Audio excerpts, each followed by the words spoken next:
Welcome to Gen X Adulting. Today we have Lou with us. Welcome. Hello. Welcome to the studio. We're happy to have you. Happy to be here. Thank you for having me. Of course. And our first question we ask everyone is, what year were you born? I'm the last of the baby boomers, 1964. You are. You are the last of the Wow. baby boomers. Next month I'll be 61. Wow. Okay. So yeah, you're the babiest baby boomer of them all.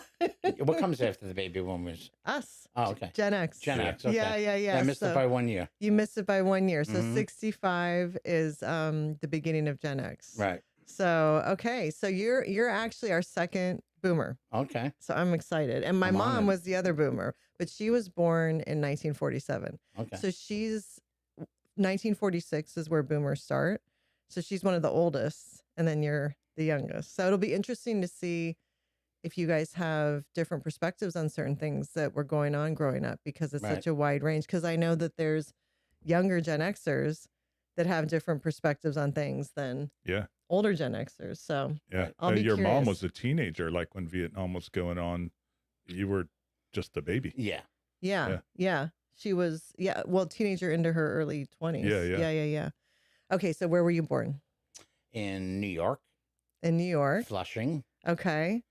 So the city, right? Is that the It's city? a borough. It's a borough. Well, in Queens. Flushing Queens. is in Okay, Queens. it's in New Queens. York. Yeah, Okay. that's where I grew up. Okay. In the borough of Queens. So growing up in Queens, did you leave Queens a lot, or is it kind of like you stay in your borough?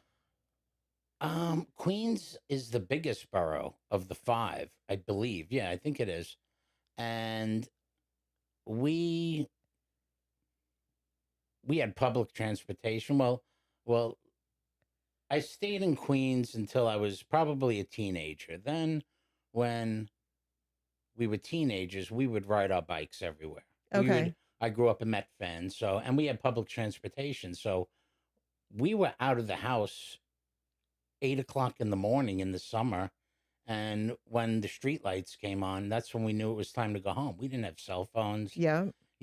anything like that. So we used to take the bus to Main Street, Flushing, and then either walk over the bridge or take the 7 train and go to a Met game for $1.50. Oh, Oh, my wow. gosh. And, Wow. the seats were all the way up. And then Yeah. during the national anthem, we'd sneak down, Yeah. and we'd get kicked out. We'd get moved around. Hey, get out of there. Those aren't your seats. And, Yeah. And, but yeah, it was a great time growing up. I So loved it. it felt safe. Everything Oh, felt yeah. safe. Yeah. Now, is that We used to use payphones, germs, Yes. we built up immune systems. Yeah. Did you guys like go into Manhattan or Oh, yeah. did you Yeah. go into all the other boroughs? Yeah, Brooklyn, mm, Harlem, all. Brooklyn, not so much. If I went to Coney Island, I'd go into Brooklyn, but Okay. not so much Brooklyn. I went into I stayed in Queens and Manhattan. Okay. The Bronx, no good. Okay. And I didn't- Harlem. And I lived right on the other side of the Throgsneck Bridge, Okay. in Bay Terrace. That's where. Well, in 1977, my family moved there. I was 12 years old. Then I turned 13, moved to Bay Terrace. It was like 90% Jewish. It's a funny Okay. story. When we first moved to Bay Terrace, I was like 12. And I was meeting all new friends. So, it's when you're turning 13 years old. Yeah. I was getting invited to a bar mitzvah every other month. Yes. Yes. And my father would be like, another one, And back then they gave like 25 or 30 Right. bucks. He's like, can't you meet some Catholic kids for Christ's sake? Because every week he's shelling out like $25, $30 for me to go to Oh a bar my mitzvah. gosh, that's And I'm so like, funny. you didn't move us to a Catholic neighborhood, Dad. Sorry. And I used to, and my family used to sit down, eat dinner every night at 6 o'clock. And I used to stroll in 6:37. Where the hell were you? I was at Hebrew school with Adam. You used to go with them? Oh, yeah, my friends. I used to sit there, tell them my name was Mordecai Cohen. and I read, what they said, Baruch atah Adonai Eloheinu melech haolam. That's all I really remember. That's But like, you learned something. pretty good, though. Yeah, that's Learned a little pretty Yiddish, good. yeah. That's pretty good. Well, I Yeah. mean, that would have been what, right around middle school? yeah, it That's was middle elementary school, and then we didn't call it middle school. We called it junior high. Right. Yeah. Okay. Junior high, then high Yes. school. Yeah, I called it junior high too, but did you call Yeah, it it was junior junior high? high. Yeah. Okay, yeah, I think it got switched up somewhere. So honestly, those are kind of can be challenging years socially to just move into a new school. So having all of the celebrations with your Jewish friends was probably a great way to make friends Oh yeah. and get to know people. Yeah, we had a great time. Like I said, we were out on our bikes. We were playing basketball. I grew up in a little garden apartment in Bay Terrace, and we all just used to, wherever the bikes were going, that's where we go. We all go to like a school, an elementary school that was like maybe a half a mile away from the apartment that I lived in, and we'd play basketball, stickball all day long. Yeah. All day long. We were active. So you grew up playing stickball. Yeah. Oh, that's cool. Yeah, we've seen that in the movies. Yeah, Yeah, well, It was we real draw a box Yeah. against the concrete wall that was the strike zone, Yeah. and just throw a tennis ball with a broom handle Yeah. with black tape around it, and Very till our arms cool. fell off. That's Yeah. very, very cool. So it was a very traditional, like you guys would head out in the morning, do your thing. Your parents really didn't know where you were until you came back when the street lights Right, went off. we didn't have cell phones where they Yeah. could track you and see where you are. Yeah. I Yeah. was just like, I'm going to Adams, I'm going to Michael's, I'm going here.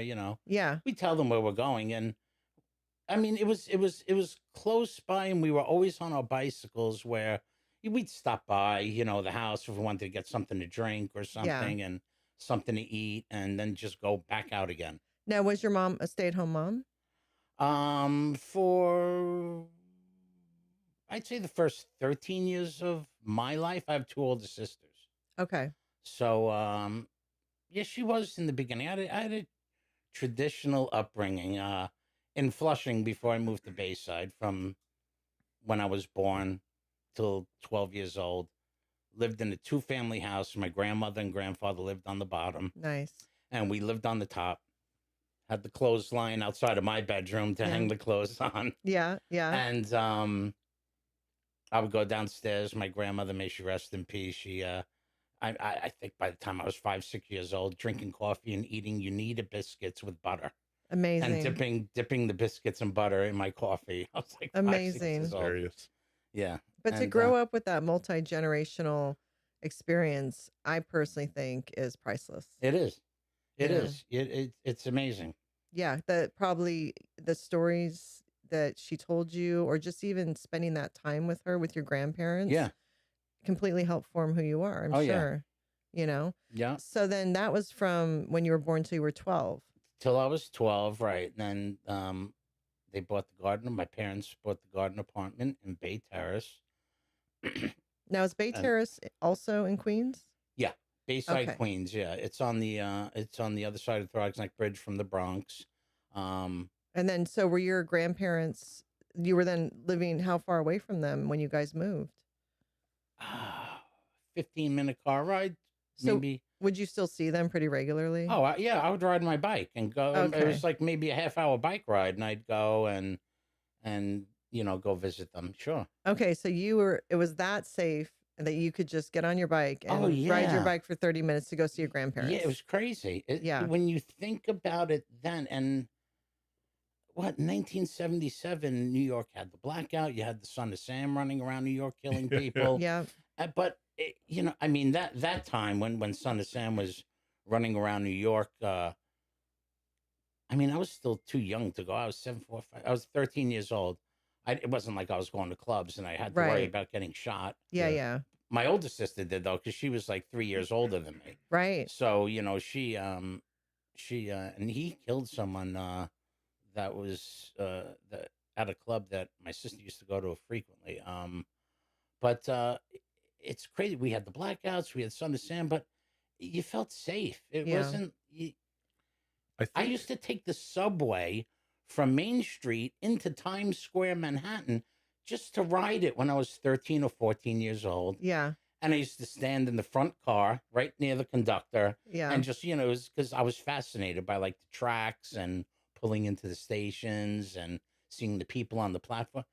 No one worried about getting pushed onto a train track and getting murdered. It was, Yeah. I don't Yeah. know. I don't know. It's just, Were you alone, or was it you and your friends No, doing that? I went with like, one or two other friends. Okay, so you guys, and your parents knew you were doing that. You're heading into Times Square. Sometimes. Sometimes. Not, I think not he all has the some time. story. He's from Jersey, so I think he has some of those stories going into the city. Yeah. Uh-huh. Where your We- parents didn't know. We did go Yeah. down to Hoboken, catch the path over into New York, Right. go around the city, and just take the reverse path back Yeah. home.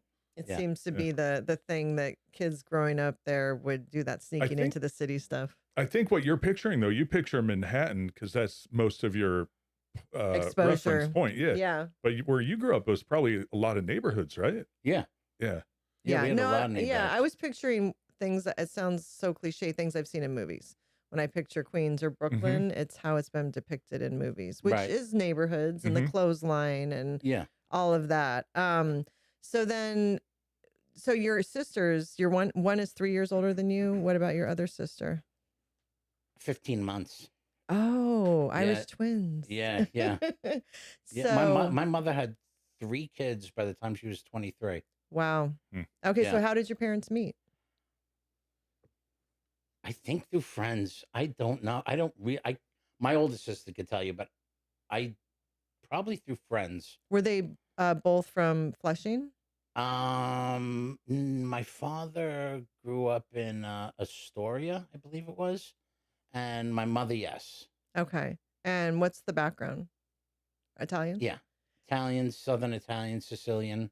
Were they My father's family was from Sicily. My grandmother's was from Sardinia, a little island off of Sicily. and were Never your been there. you've never been to Italy? No, Wow. So is that something on your bucket list? I think so. Maybe. That'd be cool. So was your grandparents, were they first generation? Yeah. And so your parents were second and you're third generation. Yeah. So did they get, if your mom had all three of you by 23, how old were they when they got married? 20, 21. Young. They were young. Yeah. Yeah. Yeah. Well, I think back then that was common though, Yeah. right? Then they got divorced after 30 years. Oh my God. That's common too. We've actually done some episodes on that. So what did your dad do? My dad was a bricklayer. Okay. My dad's dad, my grandfather, died when my father was 9 years old. Mm. And he had a mother who was an immigrant, Mhm. heavy accent, didn't really know anything. She was a stay-at-home mom, and he had 3 sisters, so Okay. he had to be the man of the house. So did his dad pass away here or in Italy? New York. In New York. So Yeah. they made it over here. Yeah. And then had their family. Oh yeah, obviously Yeah. he was here. And then when your dad was 9 years old and he had 3 older sisters. Yeah. So she had these 4 kids and was a stay-at-home mom. So your dad at what age 9 years 9? old, yeah, and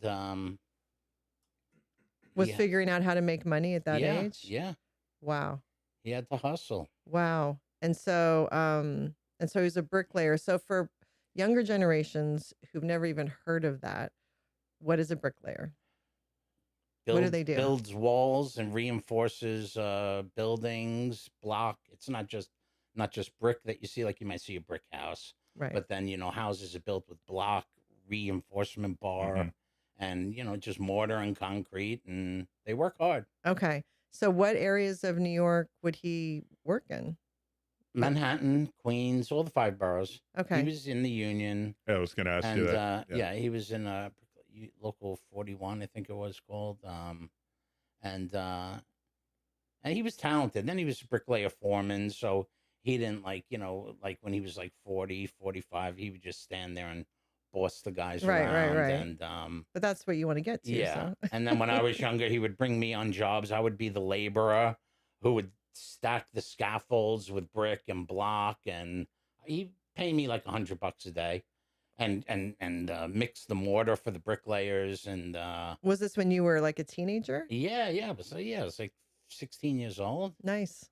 and Nice. and that's what I did in the summer too. I didn't go to sleepaway camp. I just like made money. Like Yeah. I wanted my own money because I wanted to go do my own things, Yeah. and I wanted to go to Met games. I didn't want to get $1.50 seats anymore. I wanted to get Mm-hmm. good seats. Yeah, It's yeah, like, yeah. Then work, and I did. And Now, would most of your friends also do the same? Or you mentioned sleepaway camp, were most of them going away for sleepaway camp? When I moved to Bayside, yeah, like, and they were like 13, they would go away to a sleepaway camp up Kutcher's, up Mm-hmm. in the Catskills, the Mm-hmm. Borscht Belt, they called it, the Borscht Belt. And then another funny story, when I was 15, me and two of my friends got jobs as ushers in a movie theater. Right in the Bay Terrace movie theater. We were able to walk to work. Making minimum wage, $2.90 an hour. Amazing. Bow tie, red jacket. Yeah. Right. Smoking section is upstairs, you know. They had a smoking section in Yep. the movie theaters back then. Yep. And we did that. My sister worked behind the counter, the candy counter, the Yeah. concession stand. Yeah. And God forgive me for telling this story. And minimum wage just wasn't cutting it then. Me and my friends used to go into the aisles and take the uncrushed popcorn tubs, Yeah. Yeah. rinse them out, dry them, give them back to my sister concession stand, and she would refill them with popcorn and give us money. For doing that? So it's like, So if like a tub of popcorn was like $3 and Right. we'd give her like 10 of them, right. $30 Right. extra. Right. Because back then they had did they have reusable tubs? Is that what Well, they were? they were cardboard. I mean, you know, Okay, unless okay. you crushed them up, you know, you couldn't reuse them. But most of the people, they didn't even finish their popcorn. They're big tubs of cardboard Right. popcorn that they would put on the seat next to them, and then we would have to go in the movie theater and like clean out the theaters, you know, Right, and right. get the popcorn tubs Right. and throw them out, or Or give them back to her. Why, so you am could I give them. admitting to a crime right now? Is statute of No, limitations? no, No, over? you're You're I good. mean, this is like 1970, whatever, 8. You're good. You're good. You're good. So they would track what was sold based on the cartons. The so then you inventory, get the, right? Yeah, They do okay. inventory on the soda Yeah, cups, got it. Yeah, the yeah, popcorn yeah. tub, Yeah. yeah. That's funny. Yeah, Yeah. that That is is funny. funny. And then I did that from age 15 to 17, and I got fired from the movie theater because I also used to stand outside. My friend Adam was at the door ripping tickets, like people would buy tickets Yep. from the booth right Mhm. outside. And then you'd go and you give it to the usher and he'd rip the tickets in half and Yep. say theater 2 is your movie. Yeah. I used to stand outside and see a boyfriend and a girlfriend coming in. I was like, hey, you two want to get in for $10 for the both of you? Yeah. Instead of like, you know, $13 or you want to save $5? They're Right. like, yeah. I go, okay, give me your money. Tell the doorman, Lou said it's okay. And the manager used to come into the theater. She's like, I don't understand. We only sold 50 tickets and And there's it's like full. 80 people, 100 people in the theater. Oh. So That's hilarious. then That's one so day I'm funny. standing outside and I asked a couple if they want to get in cheat. Yeah. It was the manager's sister and her boyfriend that I never met. I never knew who she was. And then, Lou, can we see you in the office, please? I'm And like, yeah, what's up? You're fired. Get out of here. How old were you when you were doing this? 17. So you But were that was the best hustling. thing that ever happened to me because I had just got my driver's license and some guy who lived up the block from me, he's like, you working at the movie theater anymore? I said, no, I just got fired. And I told Yeah. him the story. He's like, you want to park cars with me? I go, where? So North Shore Steakhouse out on Long Island, Mm. a big high-end steakhouse. I had my driver's license for 3 weeks. I was parking Mercedes-Benz, Rolls Royce. There was a I don't know if you ever heard of Pergament. It was an electrical outlet called Pergament. They sold washing machine. It's kind of like a Brand Smart, but Yeah, Brand yeah. Smart is today, but Mhm. it was called Pergament back Yep. then. I used to park Mr. Pergament's Rolls Royce. His wife used to pull up in her Mercedes 450. So I had my license for like 2 weeks. Were you driving out to the I was. restaurant? Yeah, my So- father would let me borrow his car. And was that like a long commute for you to get out there? From Queens to, this was in Great Neck. No, it was only 15, 20 minutes. Okay, so that's not No, bad. right up Northern Boulevard. And then you're And parking all these expensive cars. and I was making good money, $100 a night. Did you have any issues? Did you accidentally ding anybody's car? Of course. That's Did they hilarious. know? I did. Yeah. You know, you had to tell them, like, because, you know, when you park a car so close together, you have to keep the wheels straight. You can't have the wheels cut, because when you back them out fast, you're going to hit the car next to you. Yeah. Did that a couple of times. Yeah. I don't know. You ever hear of Alan King? He was a comedian back in the day. He did roasts. I think so. Alan King. He Yeah. was famous. He lived in Kings Point. I locked his keys in his car one night. He was a famous guy. He used to come in all the time. And I had to drive him back to his mansion in Kings Point with my car, and then bring him back to the steakhouse so he can get another set of keys. Did you But he see was any nice. other celebrities? A working couple of there? the old Yankees used to come in there. Whitey Ford came in with Okay, cool. Billy He's Martin. a Yankee guy. Yeah. Okay. Yeah. I saw Whitey Ford, Billy Martin, and Gehrig or someone like that. no, it was whoever played with them back then. It was like a threesome. They oh god, they shut the I'll never forget, they shut the steakhouse down that night.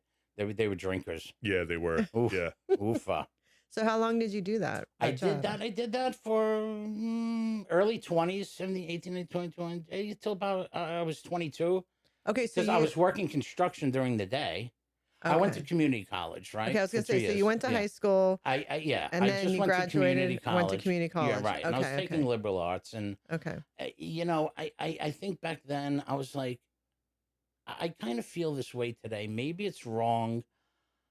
I think college is a good way to go if you have a path. Like if you want to be a lawyer or a doctor, but I don't know, maybe like a trade school is the way to go in this day and age. Yeah, I think I would have done that back then. Like if I knew what I know now, yeah, like maybe be an apprentice as an electrician for 3 or 4 years, and then you could open up your own electrical company and become Yeah. a multimillionaire. You Yeah. know what I mean? I There's know plumbers who are Yes. worth $50 million.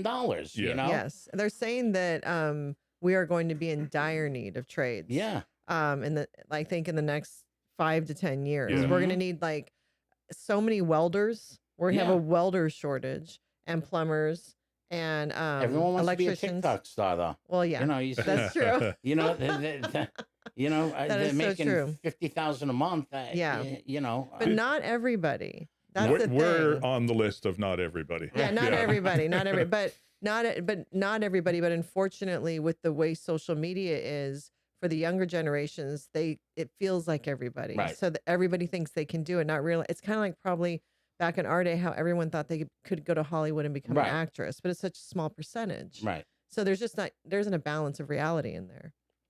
And I think social media is 100% to do with Right. that. So So I went to Did- community college. I was working construction during the day, and I was parking cars at night.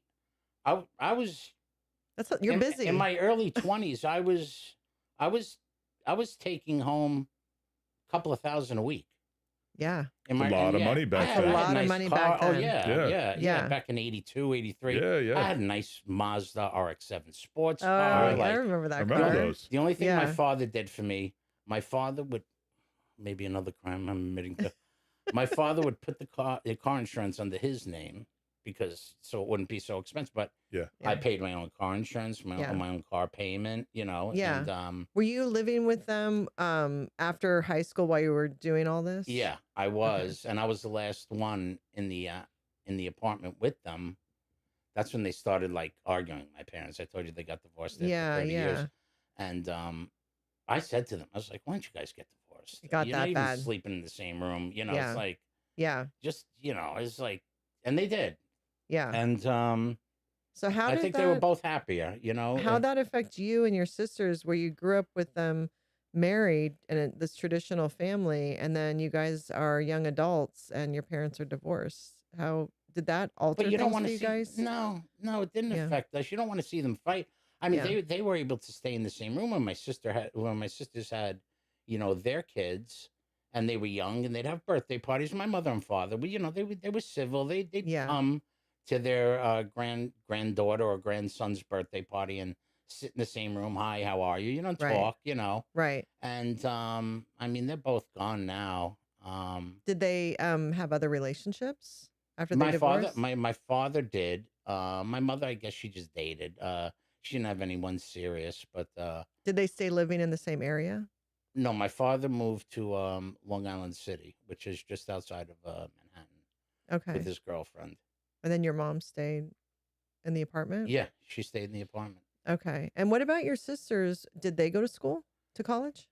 My older sister didn't. My younger sister went to School of Visual Arts in Manhattan, Okay, so cool. she's into the cameras and all that. Okay, cool. Yeah. She lives in Nashville, Tennessee. Nice. Not in the city. She lives about 30 minutes north of the city. Yeah.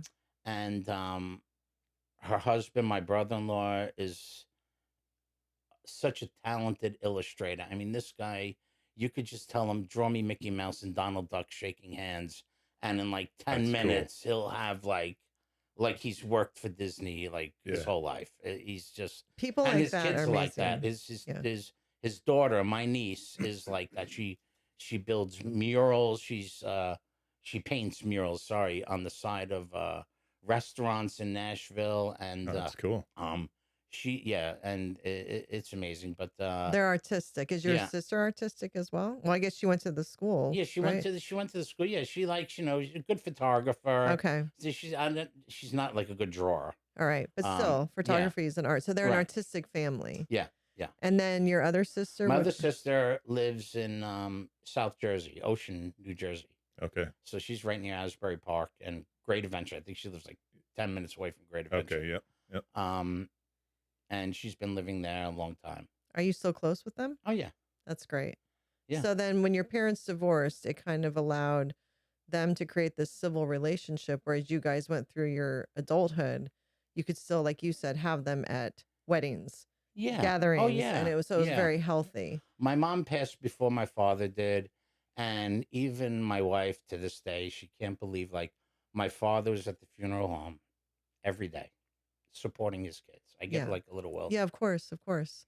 and But that says a lot right there. Yeah, that's That nice. says a lot right Yeah. there about that they were able to still have that yeah. functional relationship Yeah. even post divorce. So and did she, when you said your mom went to work when you were 13, what did she do? Oh, she worked at Flushing Hospital when she did something clerical at Flushing Hospital.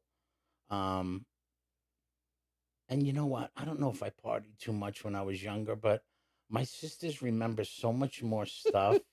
Like when we were younger, and they're like, "What were you doing?" I was like, "Oh, smoking pot." Yeah. You know, I- Well, let's see. You would have been, when you were a teenager, this would have been what, the 70s, late 70s? yeah, I was born in 65 '64, or so early 74. 80s. Yeah, late 70s, 77. I was 13.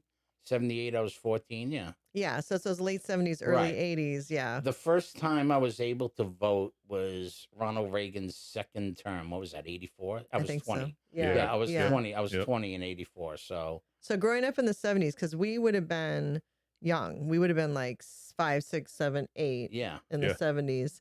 You were in the party years in the 70s. Well, I was a teenager. I wasn't, Teenager, right? yeah, You were in know, your early, maybe. but you would have been doing what teenagers do, Yeah, I guess. yeah, So, yeah. Smoking yeah. menthol cigarettes. yeah, Yeah. yes, all Yeah. of that, Mhm. all of that. What would have been like for us going to parties would have been either a house party or like in a field somewhere.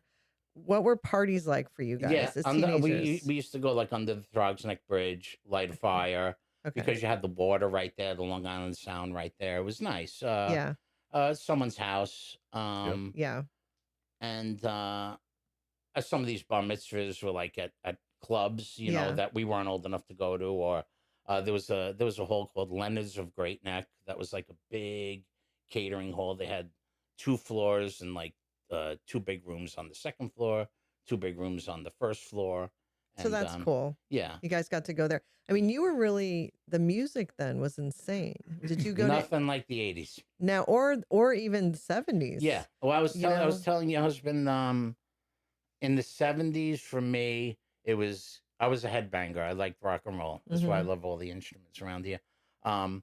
It was Kiss. Yeah. I like Kiss, and then Led Zeppelin and the Who. Yeah. And then like in the early 80s, I got into, it was Aerosmith Mhm. and then the hair bands, Motley Crue, Yeah. Yeah. Poison, and Yeah. Like Twisted White Snake, Sister. Yeah. Twisted Sister. I used to go and see at Queens College when I was like 17 years old. That's amazing. So did Um, you see most of those bands live? oh yeah, yeah. Really? When they were first starting out, Van Did- Halen. Did you see Zeppelin at the Garden? I did not. No. I did not. I saw the Who at the Garden Okay. in '79. That would have been crazy. Yeah, that was a great show. I Did- didn't see Zeppelin. They came to the Garden. I think that was '77. So I was 4 or 5. I was 13 years old. I guess my father started driving me to concerts. So maybe like when I was 14 and 15 years old. Yeah. And That's cool though, right? That he did that. yeah. Because probably not every parent was doing that. Yeah, he used to drive us know. out to the Nassau Coliseum. Yep. We used to. Oh God, I did a lot of jobs. I gotta retire soon. I remember, we used to do when we were like 16. This is a crazy story.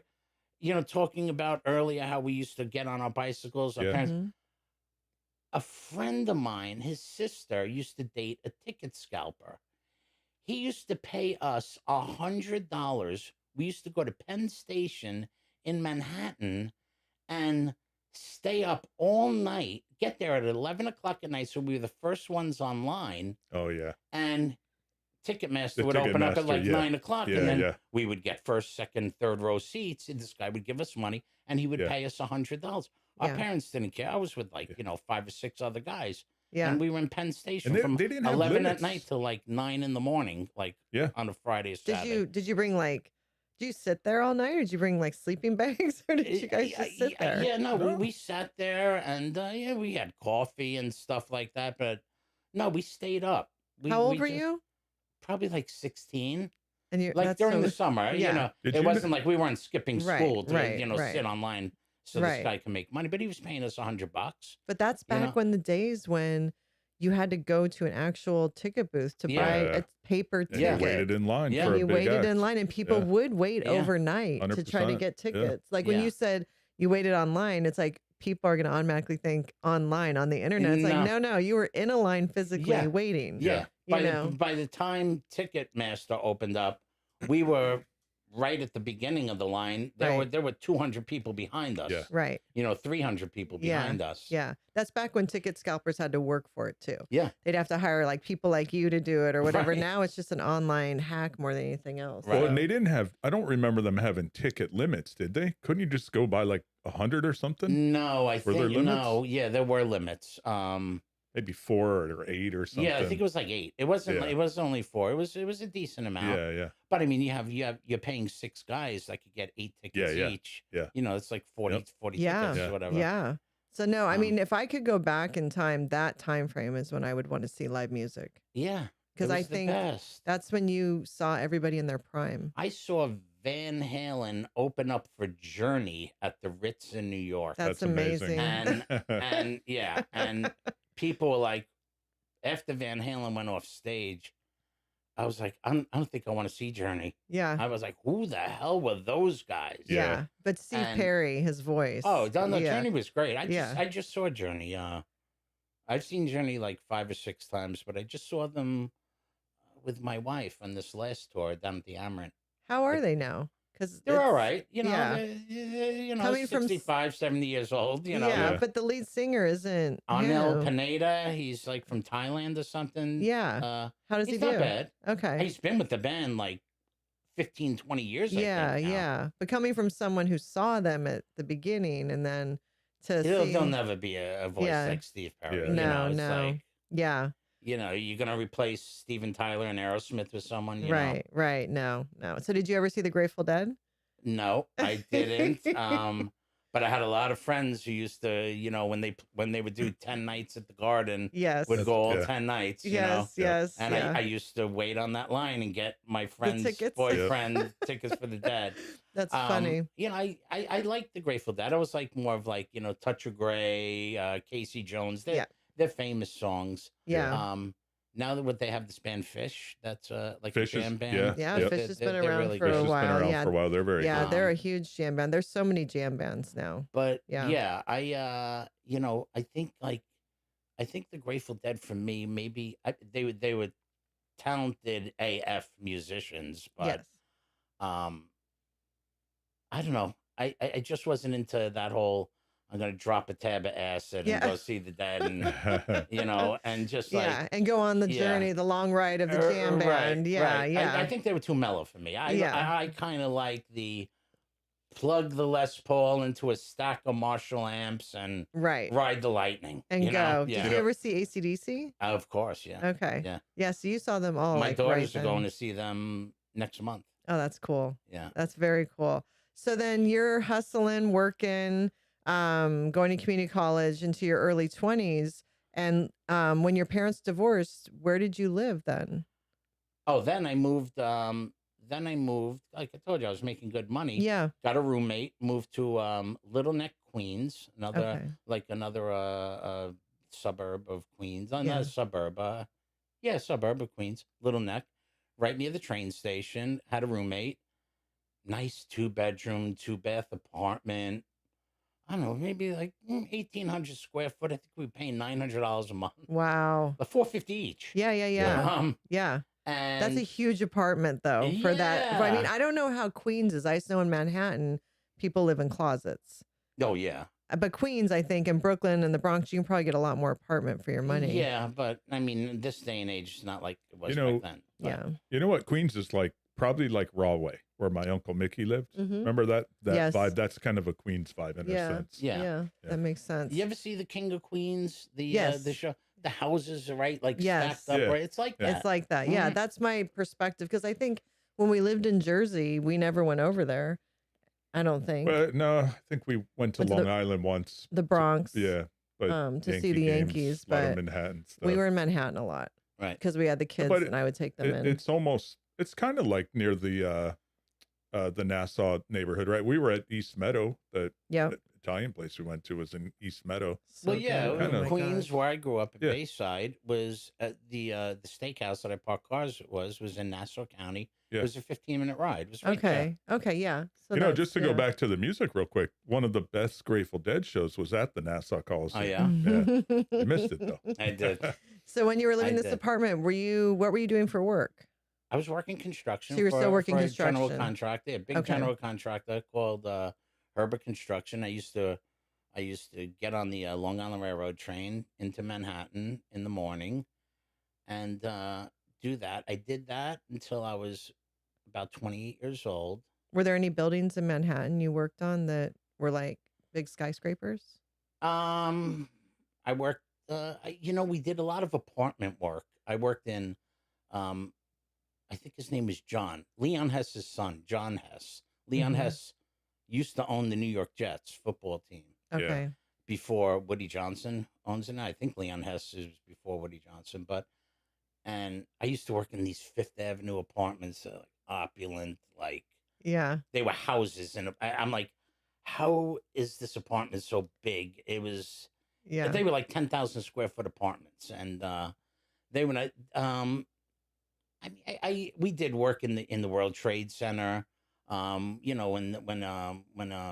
a company would want to refurbish their office, yeah. But I worked in the Empire State Building, Mm-hmm. but not on like any buildings that became famous. Right. Like what is it called now that replaced the World Trade Center? Freedom Tower. Freedom Tower. Yeah. Yeah, I didn't, yeah. like do that from the ground up. But you were in Manhattan and I was in doing Manhattan work. a lot, yeah. Yeah. Doing work in Manhattan, and How long did you do that? for like 8 years. Okay. So through your 20s. Yeah. Then here's another funny story. See, Nate told me to come on here because of my stories. So then, I was dating a girl 4 years older than me from the time I was 20 years old to 24. So I was 20, she was 24. Then I dated her for 4 years. So I was 24, she was 28. Mm-hmm. She started putting a little too much pressure on me, I'm not getting any younger. So Yeah. I had to break up with her.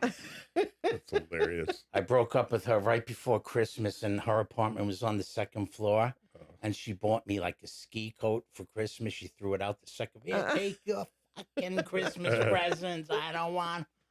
She started throwing my Christmas stuff out the window. Gosh, did she not have any idea? Did you just spring that on her, or like, were you just like, oh, we need to break up, or were you guys having problems, or were you just like, No. Once I started feeling the pressure, I'm like, I'm not ready. You're out. I'm not ready for this. Well, you're 24, I wasn't going to string her on any longer. and that's good. That Let me wouldn't have tell been fair you. to her. Oh my gosh, preach! Because I'm telling you now, this younger men will do that. They'll string them and they'll take away their baby years. Yeah. So at least you were man enough to know what was better for her. You weren't going to give her what she needed in that moment. Right. So that at least I you manned couldn't. up. I was having too much fun. I was making money. I was, Yeah.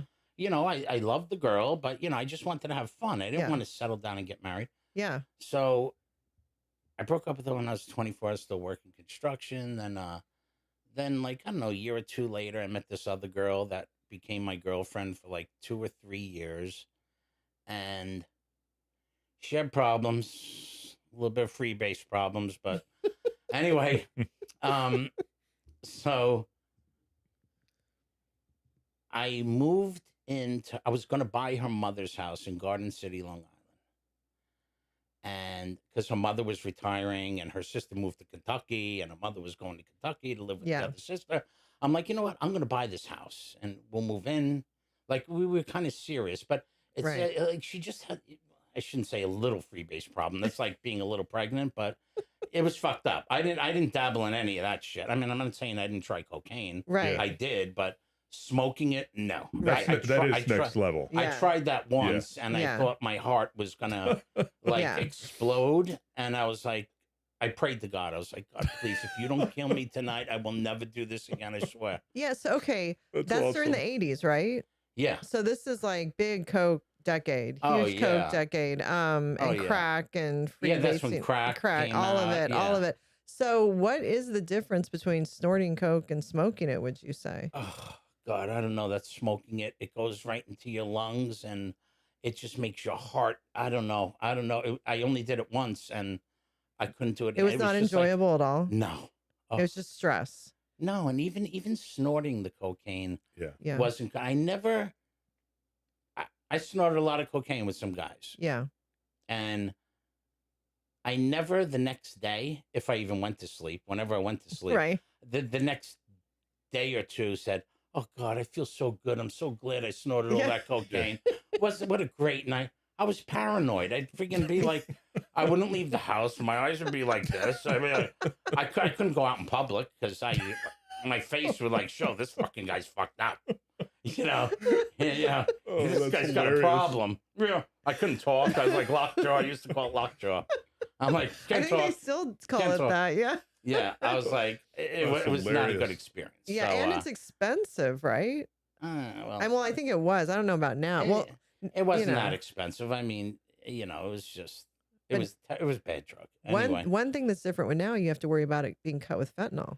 People are dying. You can't take anything today. No. Yeah, they're doing a line and dying. Yeah, it's ridiculous. I would not take anything except from my doctor. Yeah. You know. Yeah. Or No. my pharmacist, the public. You don't know. You don't know. I think back then in the 80s, you didn't have to. It was cocaine. Even a pill, like someone would be like, "Here, oh, you want something to help you sleep? Here, take this. This will help you sleep." And it could be. I'm not going to take a pill from anyone that. No. Maybe an Advil, but Right. Yeah. But I'm not taking anything that.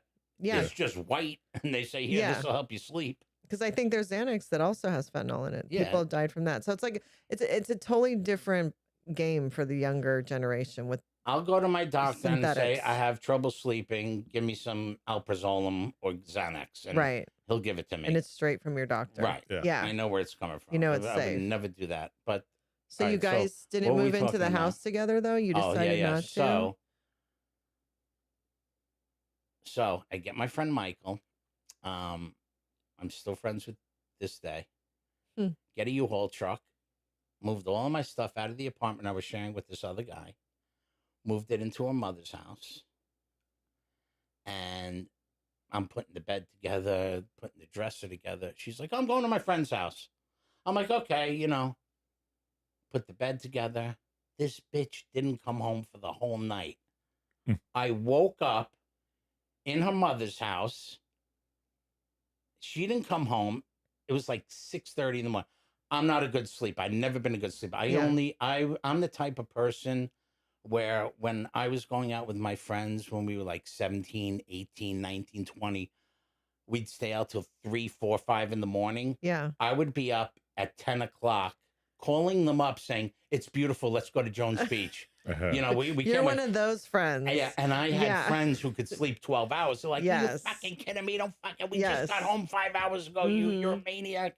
So if I get 6 hours sleep straight, that's like, wow, I'm like ready to go. Right. So I woke up at like 6:30 in the morning. She never came home. Called my friend Michael up. I go, I'm getting a U-Haul truck. Moved in on Saturday, moved out on Sunday. No way. Michael's like, what are you, crazy? We just moved all that shit in yesterday. I'm like, we're moving it out today. And I was like 28 years old. And I was going through like some changes in my life that I'll get to in a second. So I bought it to my mother's house. She had a garage in Bayside. So by the time I got back there with my friend Michael, with the U-Haul truck, she was there crying, don't leave. I'm like, I'm done. Where was she? Did you ever She was at a friend's house smoking cocaine. Oh, okay. Oh, Yeah. okay. You know? So, okay. So that's when you probably knew this isn't going to work. I'm like, no, this is... You're not wife material. Yeah.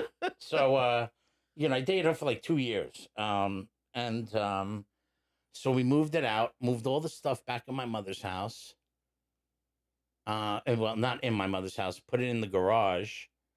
And then I had friends. Then now I'm like 27, 28 years old. And I'm like, yeah, this construction, you know, it's kind of like boring. I had friends who were stockbrokers, right? Mm-hmm. So one of them sounded like he had marbles in his mouth. Guy's knocking down $40,000 a month.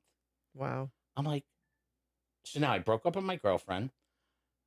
My Mazda RX-7 got stolen.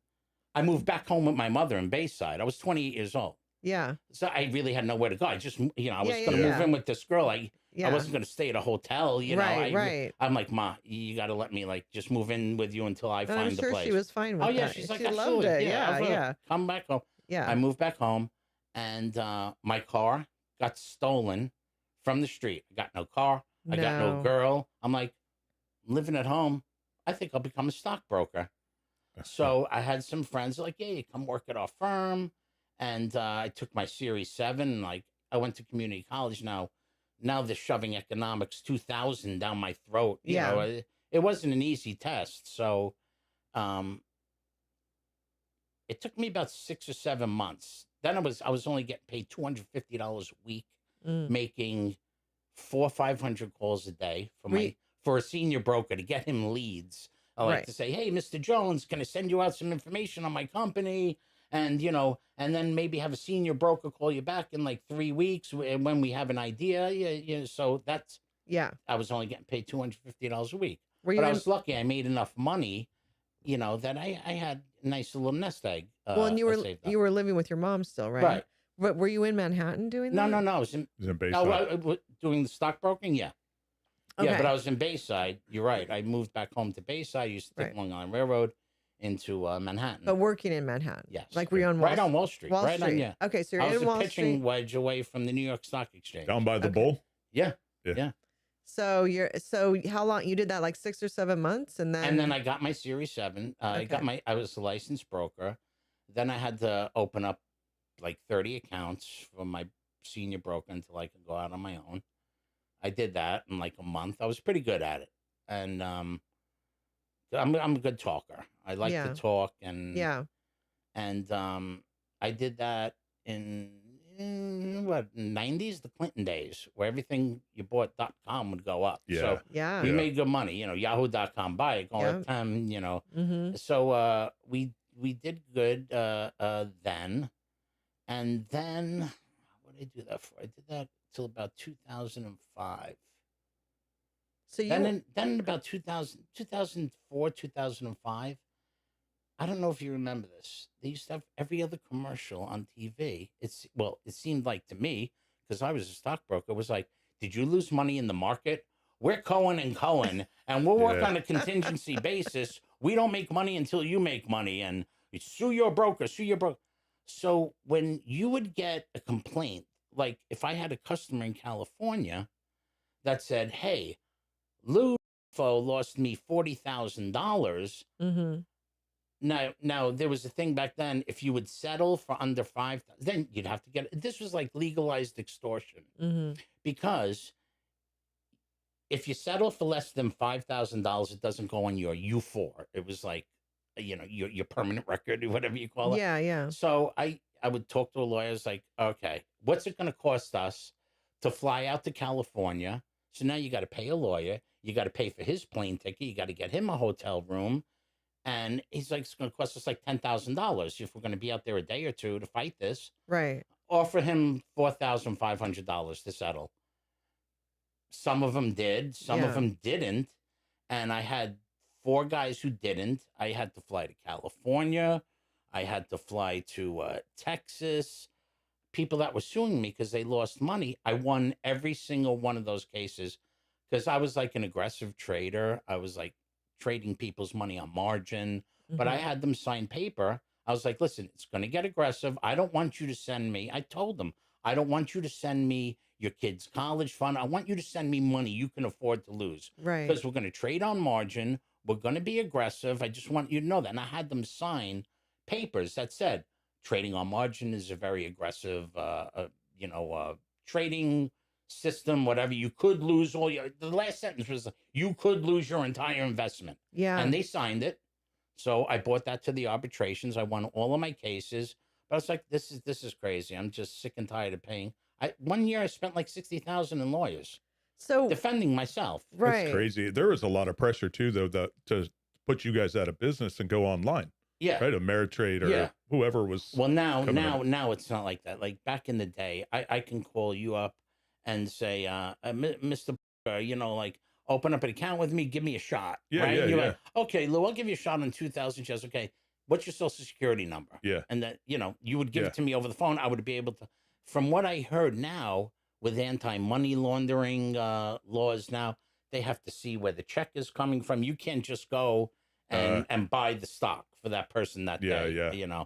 Maybe, I don't know. But now, with the hedge funds, everyone's, I don't even know what that business is like now. So the thing you had them sign, was that something unique to you personally that you created for your clients, or was that your company had all of you guys? The company is like, listen, if you're going to be trading like this on margin and stuff, they had paper work that I sent. It's a standard CYA, right? Yeah. It's a disclaimer. You might lose all your money, and that's what I don't crazy understand. that people would still sue you, though. Yeah, that's I don't get is how people can sue you. I could sue you because I don't like you wearing a white shirt right now. Yeah. Okay, so it's just I can't believe you invited me in your home and you're wearing white. I'm so offended by white. Yeah. Okay, so it's just like a big boom of that. Yeah, that's crazy. Yeah. So okay, so to go back, so it sounds like you pretty much spent a good part of the 80s and 90s on Wall Street. Would you say, or late 80s? No, 84. No, early 90s. So early 90s, you were on Wall Street. Early 90s, yeah. So you're doing construction up Clinton until years. then. Yeah, Clinton years. Okay, so the 80s was the construction years. Yeah. And you had the 2 ladies. I have a question. And all that. But then the 90s was Wall Street. Okay. On the bricklaying stuff, just to go back, you'd mentioned your dad was pretty good at it. And you were probably, you didn't gravitate towards that at all? Because it was, it's an artwork. I right? know, it's dying art form. Yeah. Absolutely. But no, I didn't. I didn't want to be outside. It's hard work. It's not easy. It's backbreaking work. Yeah. But until you get to the point, if you're like a foreman or you're running a crew of guys, then you're not picking up 12-inch block every day, and you're climbing up and down scaffolds. I mean, no, it's just, hard work. It wasn't something I could see myself doing into my 40s and 50s. You know what I mean? Yeah. And those were the Gotti years too, right? oh yeah. So there's some organized crime activity, then it was all probably controlled by those guys, right? Well, Did you get close to that? I got close. I saw it, but like I used to go out to clubs up on Bell Boulevard in Bayside. I used to see John Gotti's son. He's the same age as I am. Yeah. And That's used to like be the there with Mecca. his crew of people, like, oh, I love your dad. He's my idol. I'm like, oh about it. Yeah. But Did you ever go to Studio 54?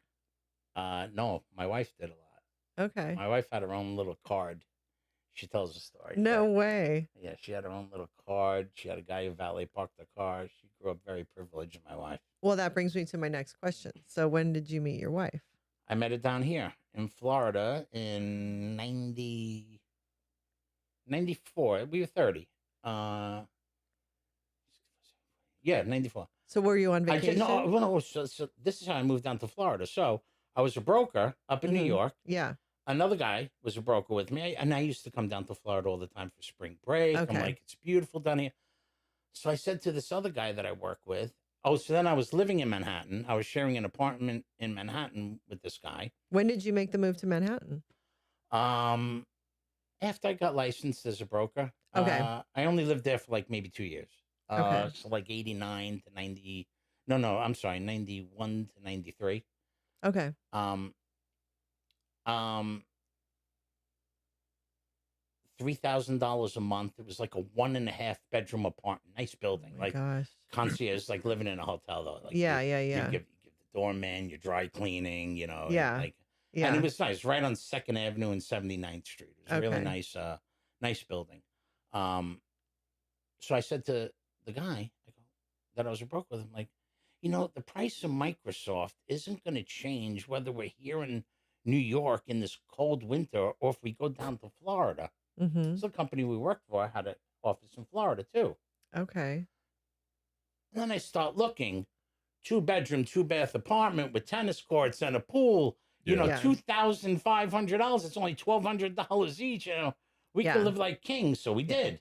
So you left New York Yeah, in 93, 94? 93, 94. And then, but you still kept working for that same company trading till No. 2000. Then I was with like 2 or 3. I bounced around. But you kept trading. Yeah. I Okay. was still a stockbroker until about 2006.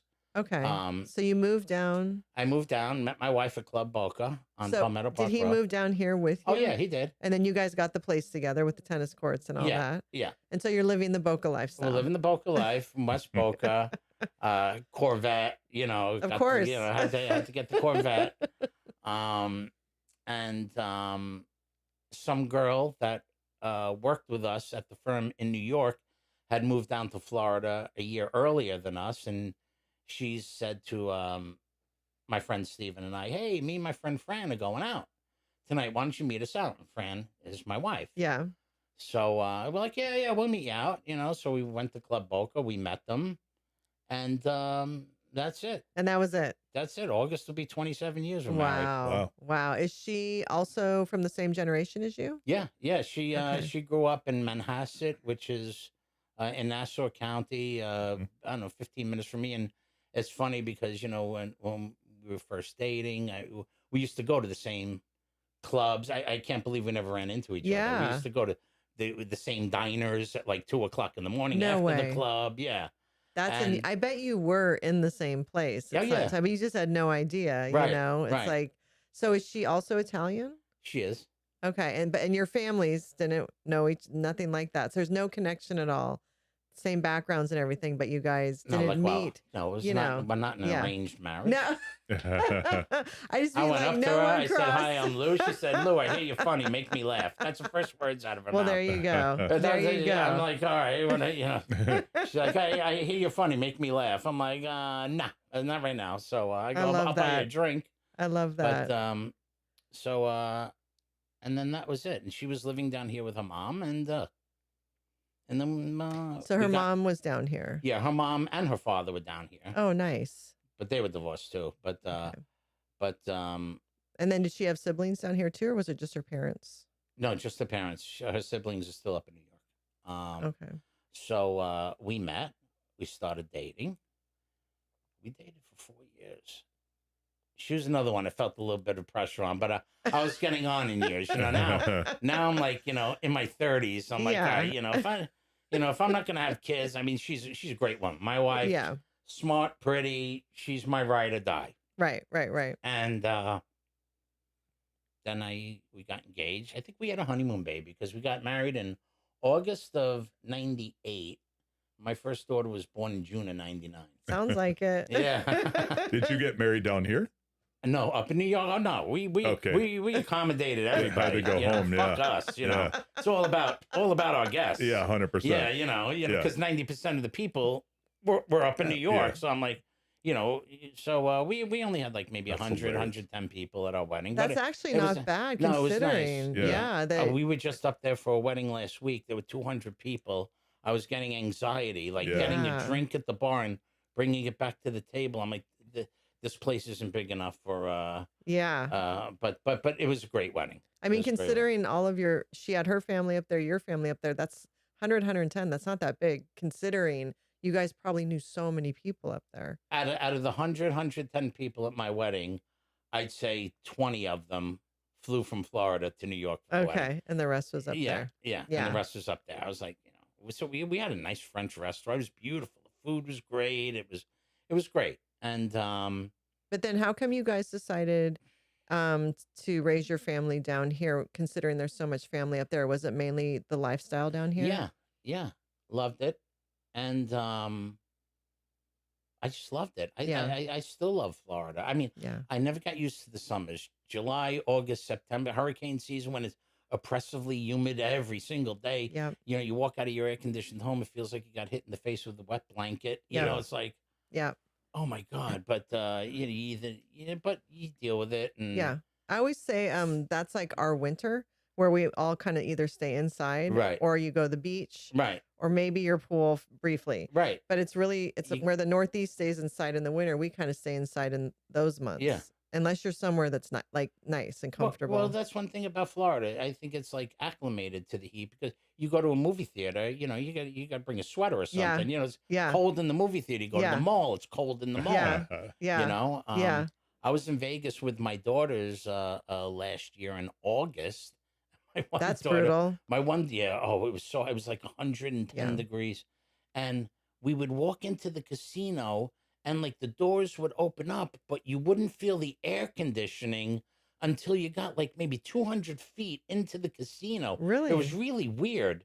That's and so my daughter was like, this is terrible. My one daughter was complaining, but no, that is weird, because I guess here, like you feel the air immediately. You get blasted.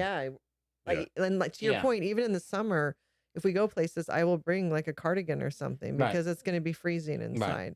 But I'd rather have that. So yeah, my wife is my ride or die. She's a great girl, woman, great mother. Was she a stay-at-home mom? She was for the first 13 years, 14 years. Similar to what your mom until did. The kids went to junior high, middle school. Yeah. Now let me ask you this. Then I sent my kids to a Jewish preschool, the JCC, Rosen Levy, and that was like $4,000 a year, but it was good. People and our families aren't they going to get confused? They're like, no, it's just a good preschool. Yes. It's like the best in West Boca. And did they have Ima and Abba? And, did we go and see them? And, did they learn some Yiddish chants? Yeah, absolutely. But my daughter, my older daughter, my younger daughter isn't that religious, but my older daughter, she goes to church and she, gives stuff up for Lent. And did they get confirmed and everything? Yeah, they got confirmed. All of communions, that. Did you send them to Catholic school or public school? My older one I sent to Catholic school, to a Spanish River Catholic school. She went to before in middle school. She went to Spanish River. Okay, whatever that is, Spanish River Christian. Yeah. Spanish River Christian. And she went to Spanish. She got into she did really good in middle school, and she got into a program at Spanish River High. The STEM, something like that. Or they have the law program there. So she went to Spanish River High School. My older daughter, my younger daughter, she stayed in West Boca. She went to Loggers Run. Okay, and then she went to West Boca High School. They won the football championship this year. Did they? Yeah. Oh, this year. Okay. This past season. Yeah, they won the champion in the fall. They're going to be good again. They have two cousins. Oh, really? They're very good. So they're looking to probably repeat. All right, good for them. Because they stunk when my daughter went. No, they're known as a really good team. So two things. Did you and your wife, because we've talked about this on other episodes, before you got married, did you communicate with each other how you envisioned raising your kids? Like, did you have the conversation that you both wanted her to be home? Or did you cover any of that? Or did you guys just get married and go for it and it just kind of worked out? Or did you discuss those topics before even getting married? Yeah, probably. Like what, that you both agreed That she would stay home. Yeah, that she yeah. would be a stay-at-home mom. Yeah. Oh, yeah. My wife to this day, she told me, all you have to do is wake up and go to work. Okay. I'll take care of the house and the kids. And she even told my kids, all you two have to do is go to school, get good grades. It's all I care about. Yeah. And I'll take care of everything else. Yeah. And now she still bitches, like when we don't help her out with the laundry, and she comes home from work and she starts doing the laundry. Yeah, then things change. So I'm like, you spoiled us. This is how you trained us. I know. I know. Like, fuck you. You know, it does. This is bullshit. They're grown ass women. You know, I need help. Everything is about all three of you. What about me? You know? And she's right. She's right. You know. Yes. No. I have no comment on this at all. Yeah. Well, we kind of did the same thing, but we talked about it before we got married, like what we both wanted and agreed on that. But there's a lot of couples that don't, and then it causes that friction and that type of stuff. But it was the same thing. I was home through most of raising the kids, and then you do get to that point where you're like, okay, everyone needs to help out, but no one's used to that. Right. So I did go back to work part-time for a while, and the whole house, everything fell apart. Right. It was just a disaster. Right. So, but we have covered how it's important to have those conversations. So I didn't know if coming from your generation, if you guys did cover that stuff before, even having a family, although you had a honeymoon baby. But just that that open communication to try, so that in the marriage there isn't that complete breakdown of who's going to do what and the roles and everything. Yeah, we knew what our roles were going to be. Yeah, and how important it is. Yeah. And then you have two girls, so you're a girl dad. I am. A lot of estrogen. Oh, man. But, that's like super celebrated now. Because when we were growing up, it was everybody wanted a boy. At least that Gen X thing was a boy. Right. The millennials changed it to celebrating this girl dad and embracing the girl dad experience and just how awesome it is. And it's like the best thing ever. So how would you reflect on being a dad to girls? Oh, God. Are you close with both of them? Yeah, very. We tell each other everything. They're very opinionated. They're smarter than I am. Mm-hmm. I think girls are smarter than boys. It's just like they mature quicker. Mm-hmm. I couldn't imagine my life without them. Would you say that you had really open communication with them growing up? Yeah, all the time. From the start? Yeah, they spoiled little brats, but yeah, they were great kids. They're really good kids. I mean, one thing, and my wife, and her sister and her brother and my two sisters too. Thank God, none of our kids. My one sister has 3 kids. My other sister has 2 kids, 2 daughters, 2 boys and a daughter. My other sister has, and my wife's sister has 3 kids, and her brother's got 4 kids.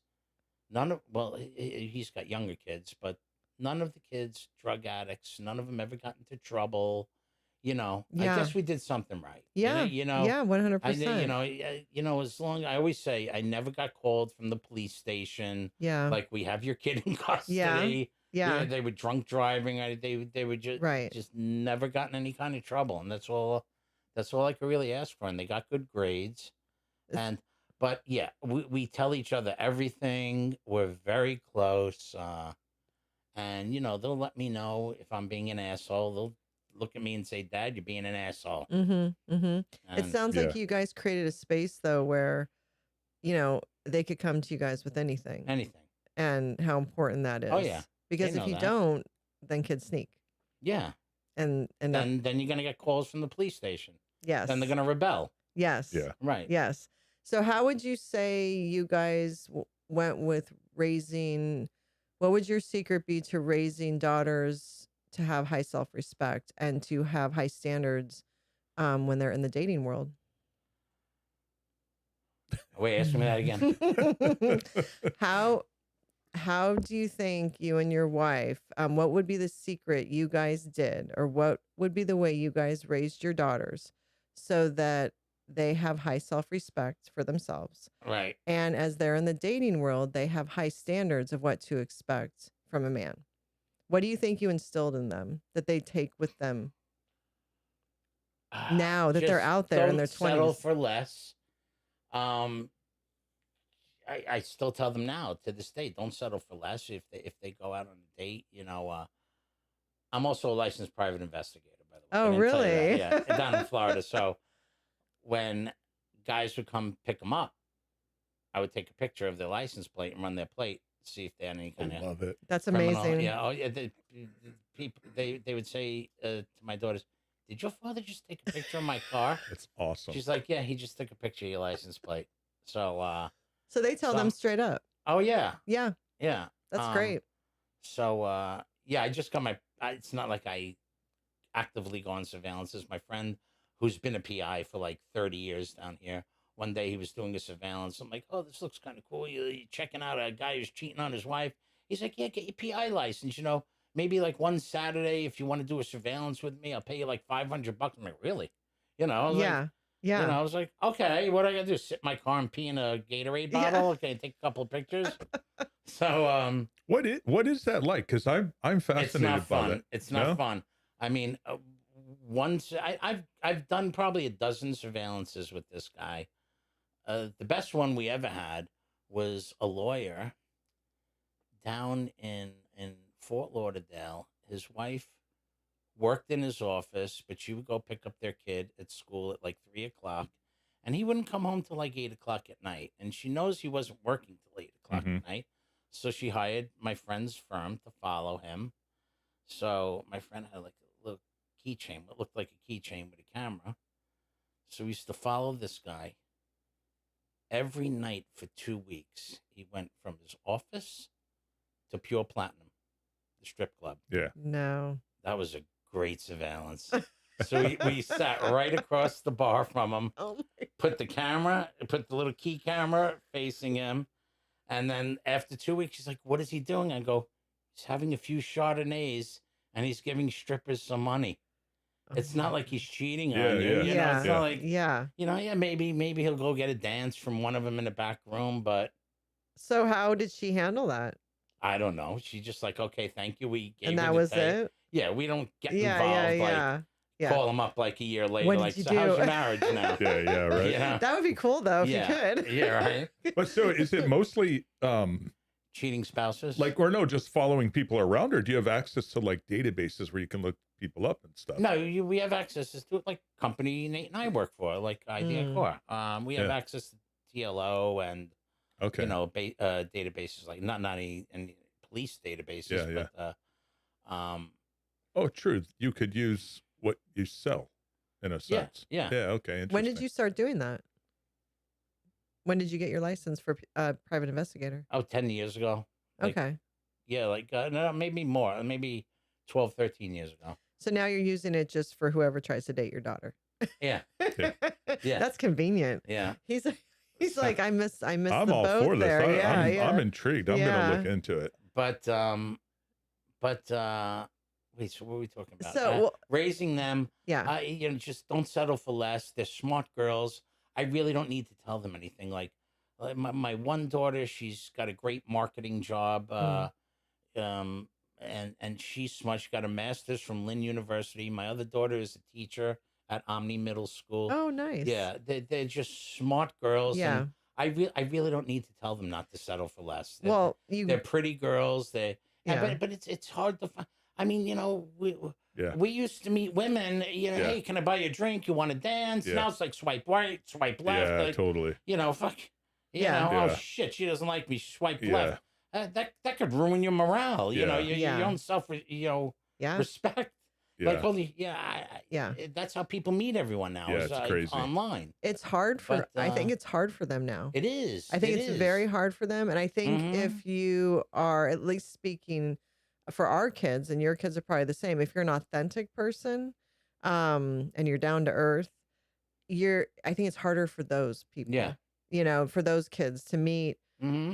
their person, Yeah. because you have to get through all the crap. Right. There's more crap than ever to get through. And I think they don't even know how to, the kids now, the young adults struggle with talking to each other face to face, even in a bar Mhm. situation, because they're so used to the dating apps and stuff like that. Right. So I know it's not Well- easy out there, Well, I think you probably have two self-confident daughters, girls. Yeah. And to meet authentic people, it's just a challenge. Right. You know. It is. It is. I don't envy this generation for trying to find their mate, Yeah. because I think it's tricky. I mean, I think they're doing fine, but I think they are presented with more challenges than us. And then they have the whole situationship. I don't know if you've heard of that stuff from your daughters, The but situation? What's that? What's situationship. that? It's all the benefits of a relationship, but with none of the commitment. So guys are Sleeping around with whoever they want? no, it's more like they More create. stringing along. They string them along. It's more of an emotional. They get it's like they're in a relation. It's like they're in a relationship, but they're not. So the girls are getting emotionally involved, but there's no commitment. So the guys can say, "Well, we weren't officially dating." If they happen to sleep with someone else, or they don't do the official "we're dating." Right. They don't lock them down, but they string them along. And so Yeah. this girl always feels like she's chasing, like not chasing, but just like another week, another month, it's going to happen. And it's a situationship. And in my opinion, it benefits the men more than the women. I think there's women also that are into it, but It's something as guys our age-ish missed out on. We it's missed not the a boat. booty call. I It's think not we're right. that. Well, It's different. This one guy I work with, like 3 weeks ago, he told me he went up to Orlando with this girl, blah, blah, blah. So I think yesterday at work, I said to him, you still dating that girl? He goes, yeah, we're talking. I go, what do you mean Yes. you're talking? Yeah. What does that mean you're talking? Yes. You just, I don't understand. That's it. I'm like, you still seeing her? So like, are you consummating? Like, Yeah. yeah, or you're just talking? I don't know what you're saying. It means they're basically texting 24/7. Like they have full access to each other. It's a and they're psychological. having relations. That's the goal, right? Like anybody else, is that they will end up probably doing that, but then they're not committed. They're in the talking It's kind of stage. fucked up. It's a Yeah. talking stage. Yeah. And my whole theory is that's not going to change until women are like, I'm not doing anything if we're in a talking stage. You know what I Yeah, mean? It's just, I don't know. Maybe I have never been the type of person that could carry on 3 different relations. It's just too much Yeah. work. yes. Like Yeah. I know I've heard of stories like a married man has another family. Yes. Yeah. Like you know, not married, but has 2 kids with his Yeah. girlfriend that he's had for 10 years. I'm Yeah. like, how do you find the time and energy to do something like that? I think men like that are psychopaths, though. Something. Something's wrong with those men. But honestly, I think technology has made it easier to have many different, because you just have to text them all back. Yeah. You just have to, as long as you're texting them back or whatever, then they're all getting enough attention.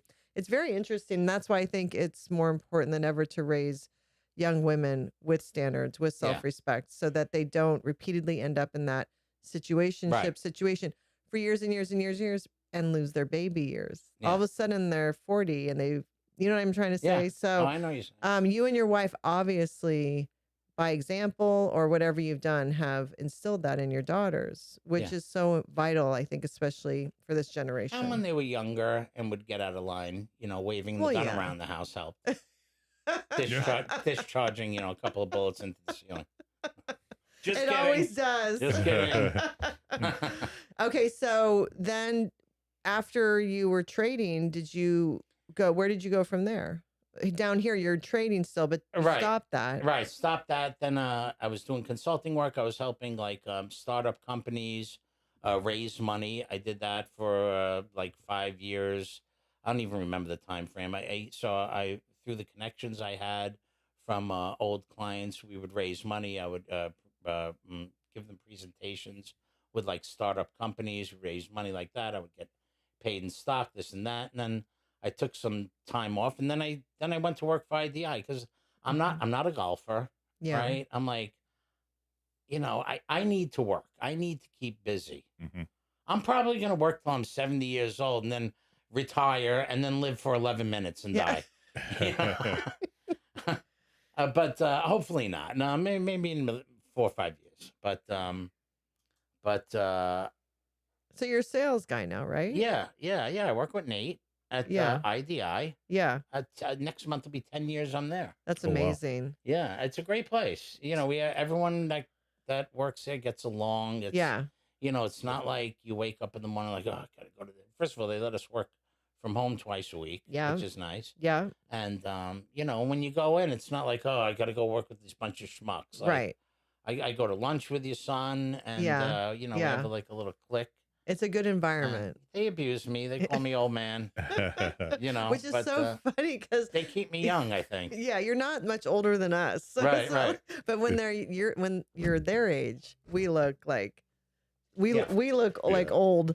I haven't seen that on social media where people like are referring to people our age as old. I'm like, what? Or I guess we're the old people. It might just now. be us that just doesn't think we're old, but we maybe are. I mean, old. would you say there is some truth to that where we all still feel the same? We just are aging, but inside we still feel like the my same. mind is still, I'm 17 years old, but my body, when I I got bone on bone in my right knee. No, I know I'm going to need a knee replacement in like 5 years. Right. But I think that like young people don't realize the way you guys feel now, we still feel like that. Like we still feel like ourselves. We just look different. We've aged, but you can't explain that to youth. But so do you think though that you will? Is there with your generation, like the other? Would you say the other men, especially in your generation? Is there a tendency to continue to keep working? Do you think that retirement is the goal? Or do you see them? No, if you like what you do, there are guys that work into their 80s. Yeah. I'm not saying I'm going to do that, physically, if I love what I do, I don't know. I don't know what the goal should be. I think if you like what you do, and look, I think if you have enough money to retire and you're healthy and, you're not just going to sit around the house and wither away. Right. Then retire if you're not going to live that lifestyle. But if you're going to retire and you're not going to be active, or you're not going to keep your mind going, you're just going to sit there and, watch TV and you're waiting to die. Right. Yeah. Then don't do that. I think the important thing is to keep the mind. Yeah. The mind going, thinking, challenging. Yeah. That's why what you're doing every day probably also does that. It's like you're practicing with sales. Yeah. You're engaging with people regularly. So it's because I think it wards off dementia, Alzheimer's, all of that, as long as we all keep using our brains and challenging ourselves. Right. It's when you get stuck in that rut. Right. Are you finding, though, that people around your age or a little older are retiring or still working? No, they're still working. Yeah. They're still working. Eggs cost $7 a dozen now. Yeah. I mean, the companies are hiring older people. I'm not saying, like boomers. Are they? A lot more boomers are working still today. And they're still hiring them. Yeah. Because they're harder workers than the younger kids now. So that's what you're finding. Yeah. Yeah. That's interesting. Ask your son how hard I work.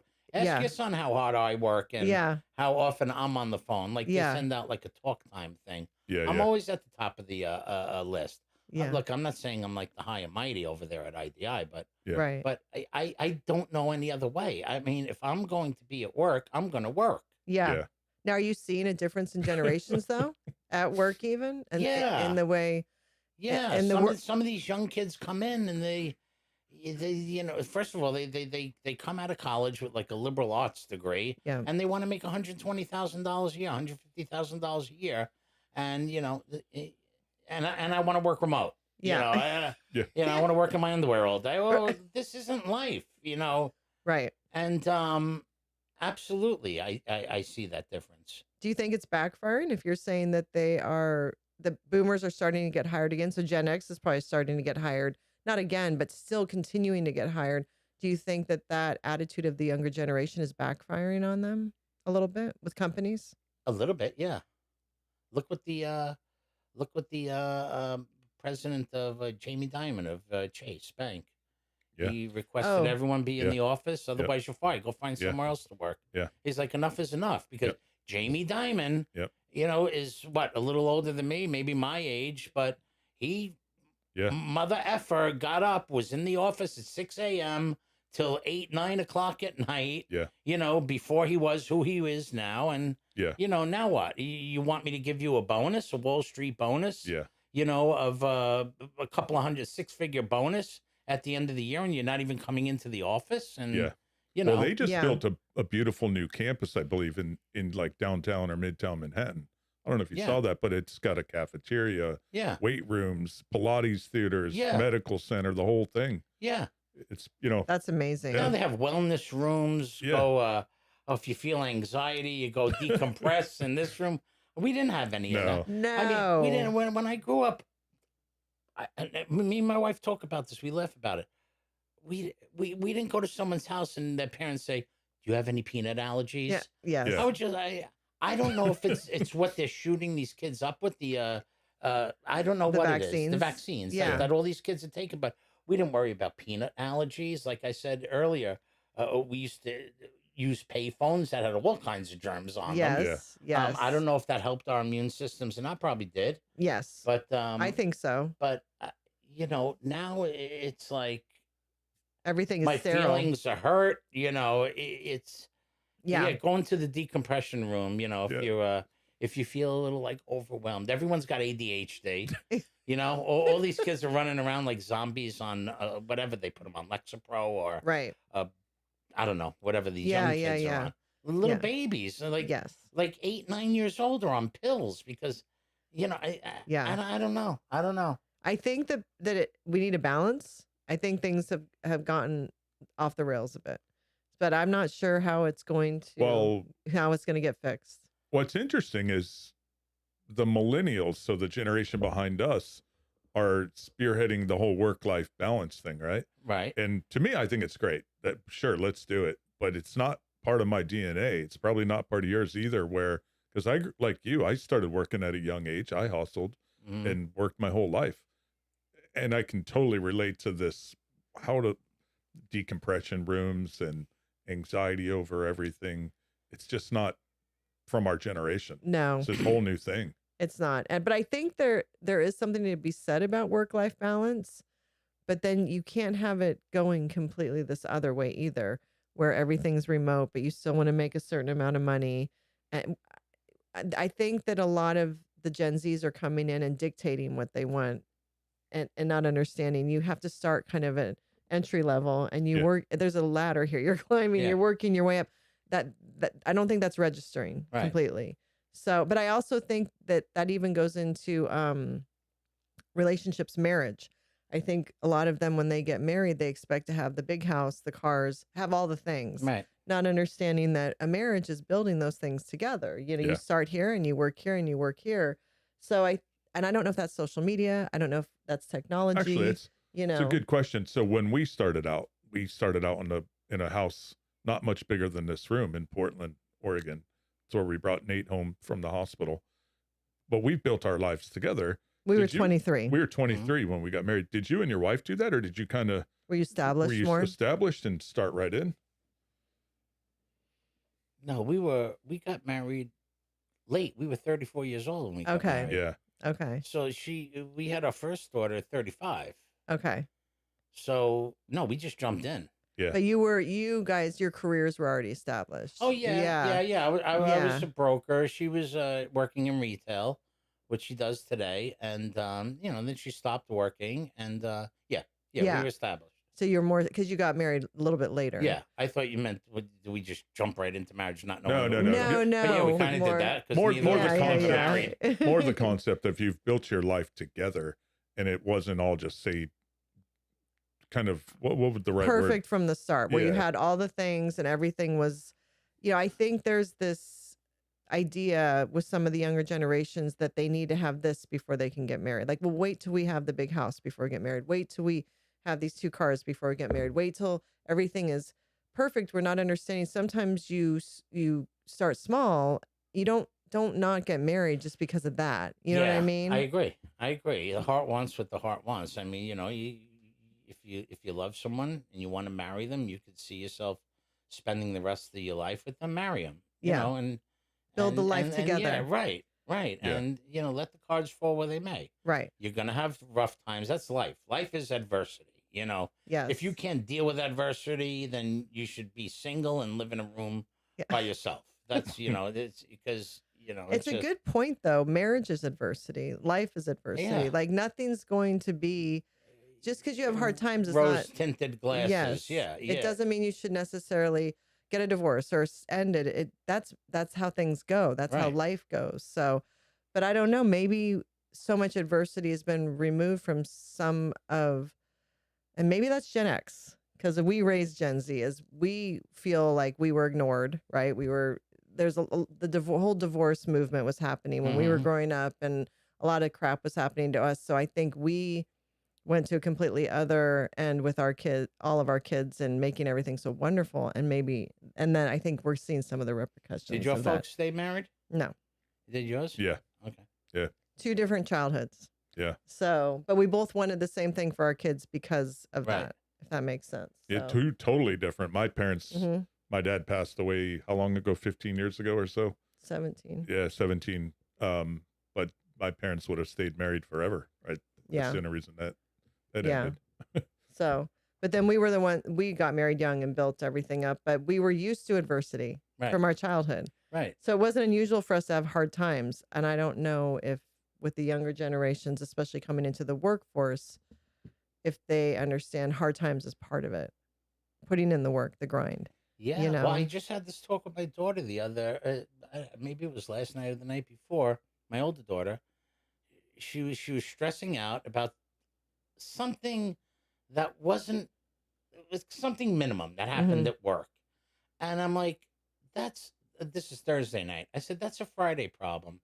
I said, don't bring it home. I mean, I was like, did the company lose millions of dollars because you made a mistake? No, it was like a harmless mistake. She's like, yeah. I said, well, people are going to make mistakes. Your boss makes mistakes. You're going to make mistakes. Just deal with it the next day. You can't let that eat you up. Otherwise, you're going to be taking high blood pressure medication like me. Yeah. Yeah. Yeah. But I think that they overthink and they have anxiety over every little thing. Yeah. Yeah. So, and you guys are boomer parents and we're Gen X parents, but I think our kids have the same outlook. So I don't know what that is. I mean, I don't know if it's social media or technology. I don't know why, but he's a younger boomer though. You are. He's real close. You're closer to us. Yeah. I'm the last of the baby boomers. But I don't know what it is, but they're worried about everything. Yeah. Overly worried. Right. And I don't know. I can't put my finger on it, but it's interesting that you're saying you're seeing it in the workforce too, the difference in the work ethic or what they're expecting. In the work ethic, yeah. Yeah. Yeah. And what they're expecting. Now, are you seeing some younger generations that grind like you do? Yeah. Oh, yeah. That's good. Absolutely. That's good. Yeah. I don't know. What about you, though, in your work? What do you mean? With younger generations, what have you observed? I think we talked a little bit about it. They are looking for more of a work-life balance. They're way more in touch with their emotions than I am, historically. But there's some smart people in the workplace, and they do work hard, but they just would prefer to have a balance. They ideally, say you work 9 to 5. At 5:01, they don't really want to hear from work until the next day. Right. Yeah. Right. And I don't know, that's new to me in a sense. I love it, but it's new. They're driving that in. With your job, when you're done, or does your work have access to you? Like when you're he's out. home? What? You're out, right? Once the day's over, you're done for the night. No, if I see like an important customer calling in on because I have my work phone that goes over to my cell phone. If it's a important customer that spends a lot of money and it's like 6:30, 7 o'clock at night, and I'm not doing anything, and I'm not, maybe intoxicated. Yeah. Not slurring my words. I'll take his call. Yeah. Or her call. Are you allowed to? Don't you have to leave by a certain time so they can close the office? Yeah, our office closes at like 6. Well, they shut the air conditioning off in the building at 6. Okay. So like, Oh, maybe Time to get the wow. hell out. yeah, maybe 6:30. That's one thing about the company that we work with. They're not asking us to work on the weekends, 40 hours a week, and they're not asking you to work any overtime. Yeah. So as long as you get your stuff done. Now, do you still do PI work? No, I haven't like done a surveillance in like a while. Could you Like at if any so- time if yeah, you wanted to? Yeah, I just renewed my license 3 months ago. Just sent in the paperwork and So you could do the that passport photo. as a side if you Yeah, ever yeah. wanted to. If my friend called me up tomorrow and said, "Hey, Yeah. I have to do a surveillance. You want to help me out?" I'd say yeah. If Yeah. I wasn't doing anything, yeah. Yeah. So it sounds like, Get my dust off my camera. yes, Huh. it sounds like from the start of it, from even when you were very young, you've always been kind of hustling. I'm a worker. I'm Yeah. a worker. I'm an earner. I need to make money. Mhm. And where do I you like think that I came? like to go to nice restaurants. Okay. I like to travel, Yeah. and Where do you think that drive came from? my From father from your and my dad? mother and my oldest sister, who lives in South Jersey. She was, even as a late teenager, early 20s, she had 3 different jobs. She was a bookkeeper for this one company, worked for a tennis magazine. She was just like, yep, love that money, love that money. Wow. Yeah. So what advice would you give to younger generations? You got, number one, you got to work hard. If you want that beautiful house, the big backyard, you got to work hard. Mhm. Don't, if you have to live with the person you love in a 1-bedroom apartment or studio apartment, do it. If you find your soulmate, do that. Right. But work hard. That's, no one's going to give you anything. I mean, unless, I don't know, unless you invent something, or That's mainly it. work. A work ethic. Yeah. You have to work. Yeah. That's it, right? I Yeah. mean, no one's going to give you anything. I mean, unless you're like a Walmart kid, or and A trust funder. yeah, a trust fund Yeah. baby, Yeah. Yeah. I did want And to. then some of these trust fund kids wind up to be drug addicts. Yeah, a lot of them do. If I was a trust fund baby, I would kiss my father's ass Yeah, growing yeah. up. Dad, whatever you want. Yeah. You want bacon and eggs? I'll make it for you. Yeah. No, it's true. Yeah. Yeah. And but even now, those rich kids are like, it's not all of them, grow up to be assholes that, arrogant, Mhm. look down on people, but Yeah. hopefully, I don't know. I think that some of that too, if you have everything given to you, then you never learn a work ethic, and you also never understand the ups and downs of life. So you Right. almost don't know what happiness is, because everything's been given to you. So you don't have a gauge, Exactly. and it loses, things don't have a meaning. Right. And I think that's where these kids get lost and into Right. into drugs and stuff. Right. You want to have Yeah. a nice Mercedes Benz to drive? I worked my ass off to buy that car. Yeah. Not like, my dad bought it for me. Yeah. So for You you, know? it has meaning. Of course. And for them, and so then they struggle finding meaning in their life. Right. I think that's a tough thing there. It's better to have lost that love than to never have loved at all. Right? Yes, 100%, 100%. No, I think that's great advice. To go back to when you were working in New York, for anyone who's there during the time you were talking about, I always ask what their 9/11 story is. Do you have one? I was here. Okay. I was Okay, at the so you brokerage were firm you're here. right. That was 2001. Yes. Yeah. So you I were moved down here in trading. '98. Okay, you were trading till 2000. I was but you on were I was here. on the That's sales right. floor at the brokerage I was working in, Yeah. and there was a TV right in front of me. I saw the whole thing happen, and I was like, "Oh my!" And my wife. That was September 11th, 2001. My daughter was born my second daughter, September 27th, 2001. My wife was at the OBG with friggin' all with Yeah. wires on her, listening Yeah. to the baby. And I called her up. I'm like, "Do you see what's happening?" And I had friends who worked in the American Express Tower right across the street from the World Mhm. Trade Center. And she's like, "Yeah." And my daughter was born on 27th of September. My second daughter, 2 weeks after that. Wow. And Yeah, I was at the brokerage I worked with, and they shut the market down for like a week, I think it was. Yeah. Yeah. Um, Did you know people that were there when it happened in that area? I knew people that worked right across the street. One of my good friends that I grew up with, he told me he was late going into work. He was he was on the FDR Drive, going from Triborough Bridge downtown, and then he turned around. I knew people that were in the area. I didn't know any people that perished. Thank God. Thank God. Yeah. Yeah. Um, How did that, if being a New Yorker, because Brian being from New Jersey, Brian actually rescheduled a meeting. He was supposed to be arriving pretty much in the bottom of the Trade Center when the first plane hit. So, really? and there's so many stories like that where people missed a flight or whatever. But I know the way Brian felt about it, it really hit him like they attacked him in his backyard. Like it brought it personal for him. And he's from Jersey. Yeah. Being from New York, It was terrible. It was terrible. I felt bad for everybody that lived there, that worked there. I know I probably had guys that I worked construction with back then that were down there in that area working that might have perished. I don't know about it, but yeah. it was terrible. It's like someone declared war Yeah. on us. How else can you look at it? It's so surreal. Have you gone to, what's it called, the Freedom Tower? Yeah, and like the Me? Yeah, that have you whole gone to that area. at all? Yeah, I was down. I haven't gone in it. Yeah, I was yeah. down like in the Chelsea area. Yeah. A little while, like 10 years ago. I don't miss New York. I got to tell you, I have a bitter taste in my mouth now about Manhattan. I don't like the way the city has become with the crime. Yeah. Like I told you earlier, my friends and I take the train. We felt safe, but now what I see that's going on in that city, I have no love. It's like, I have no desire to go back.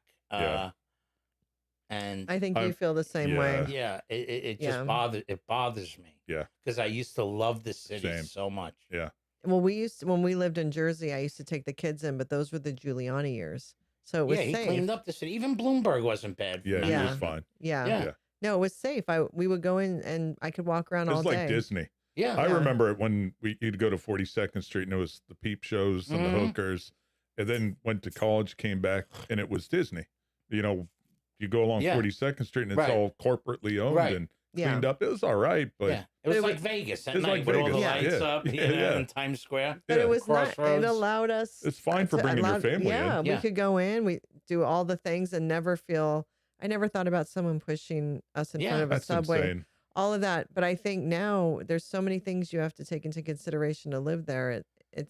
I don't know. And it makes me sad. And I'm not even from there. I only lived in that area for 10 years. It feels like since it's like a post-COVID thing, it feels like it was somewhat still okay, but trending in the wrong direction. Then COVID hit, and now it's a mess. Yeah. COVID messed up a lot of things. Yeah. Yeah. Well, I thank think God we were in it ruined Florida. the generation of school kids that were all masked up. They don't know how to interact with other kids, and you couldn't see their faces, their expressions. It was just terrible time. Well, thank God we were in Florida though, because we were the most free out of the whole country. We were all able to kind of go back to our lives before I think us in Texas. So, Well, so grateful for that. We had to deal with that with our youngest. He was in a school that wanted masks and then like the plexiglass. We're like, fuck that. And we put them in switch schools. Right. They still had to do masks. Or you could be home. Or you could stay home. Yeah. Yeah. No, but that didn't last too long. Like, again, I think that out of all of the country, Florida had the best situation. Yeah, my office, our office was shut down from March. Then we went back sometime in June, like middle of June. Yeah. March, April, May, maybe like 2.5 months. Yeah. And then when we did go back, we had the plexiglass. Yeah. That were separating the cubicles. Yeah. But there were states that stayed like that for like 2 years out west or well, longer. we were up in you know. Pennsylvania for a lacrosse tournament. And it was just weird. I think It's people sad. stole a lot of COVID money. Oh, 100%. yes. Yeah.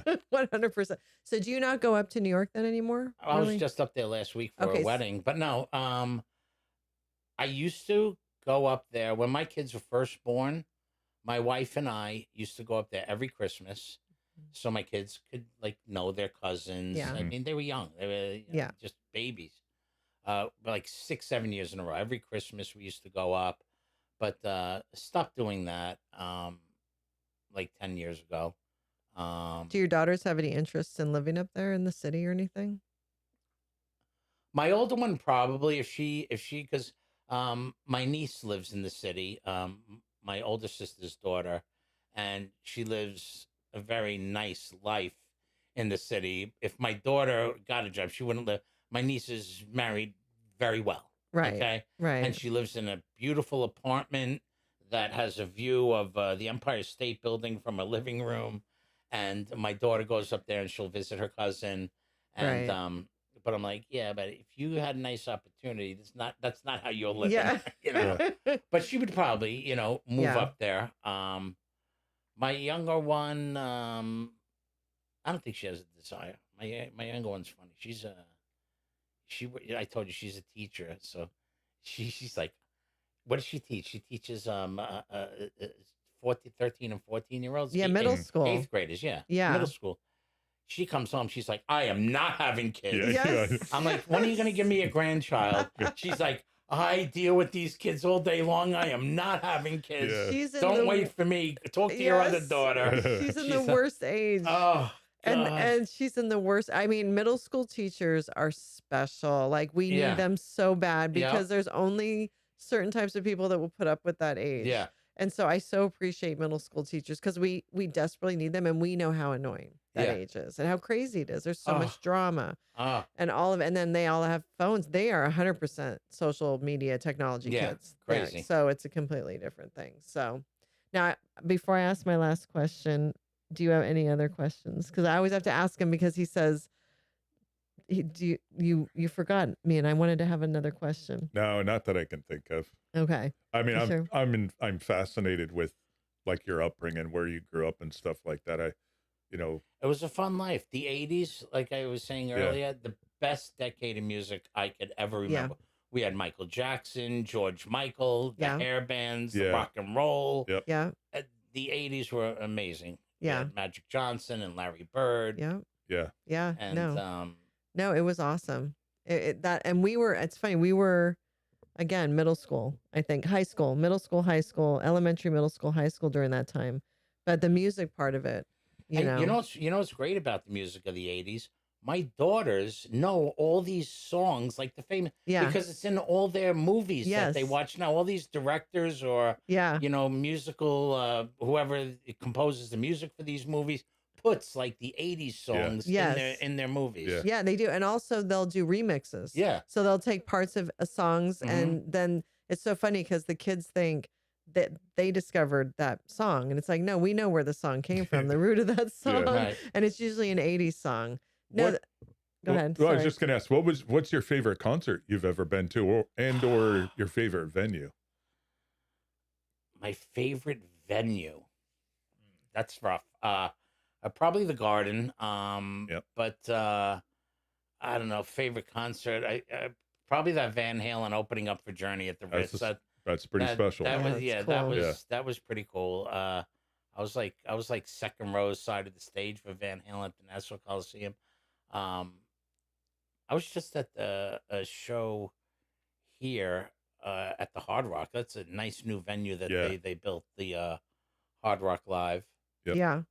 We saw the Chili Peppers there last year. Recently, a year ago, when I was in Vegas with my daughters, I saw Bruno Mars at the Dolby out in. Okay. That was a great show. Have you gone to the Sphere? I haven't been there yet. No. Yeah. My friend who I saw at the wedding last week up in New York, he's going out there to see the Dead show next week. At the end of the month. It looks weird. I feel like I would fall. It just I feel like I'd get vertigo. Yeah, the whole perspective is that I don't know if I'd want to go, but the kids just went to Red Rocks and we want to go to that. I was telling him also about Billy Strings. Yeah, because he loves guitarists. Billy's trying to describe Billy Strings. There is some jam band aspect to it, but not the Dead. It's not like the Dead. Right. I think you'd like it. It's like bluegrass jam band. That's how I would describe it. Yeah. Yeah. I like country music. I started getting into country music. My older daughter lived in Nashville for a year, 2 years ago, and she got a job out there in marketing. Yeah. So we drove her car out to Nashville, Yeah. 13 hours, just me and her. Packed it up, found her an apartment. And that was cheap. That was great. Found her an apartment, and then went to all the honky tonk bars. That was some week. Saw Yeah. Jason Aldean in concert. Yeah. I remember she's like, Jason Aldean is playing. I'm like, who the hell is he? I never even knew who he was. Yeah. And she's like, right at the Bridgestone. Now, have you Yeah. ever been to Nashville and Yeah. Broadway? Okay. Yeah. So it's like the Bridgestone Arena's right there. Yeah. Yep. And her apartment was a 7-minute walk to the Bridgestone Arena. That's awesome. So, yeah. So, but this is even before we found the apartment. We were in a hotel. And I'm like, okay, let's go walk over to the Bridgestone, see if there's any tickets. And I just went up to the box office. And I said to the girl, give me the two best that you have. What do you have? And she's like, oh, I have these right on the side of the stage, like 4th row. I'm like, how much? She goes, 200. I go, okay, each give them to me. And she goes, no, 200 for both of them. I go, give me 4. Yeah. Yeah. Right. But yeah, that was a good show. And I just love live music. So Yeah. so when she lived in Nashville for the year, my wife and I, we would go down there like 6, 7 times a year. I'm sure, because that's a mecca. Yeah. That's- And it's on a quick flight from Fort Lauderdale. Yeah. They Yeah. get everybody. Yeah. Well, Great Yeah. musicians in those Yeah. bars. that's where the action is. I think I was about to say is we were walking around there. There was like an Allman Brothers cover band. It Yeah. sounded like the Allman Brothers. Yeah. It was Yeah. incredible.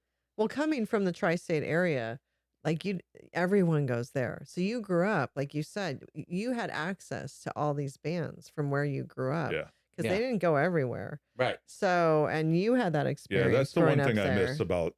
That's the only thing I really miss about New York metro area is all the bands go there. Yeah. You've got the Beacon, you've got the Garden, New Jersey. That's a great venue. The Beacon's awesome. I saw the Allman Brothers there. We So used did to we. go there. Yeah. Yeah.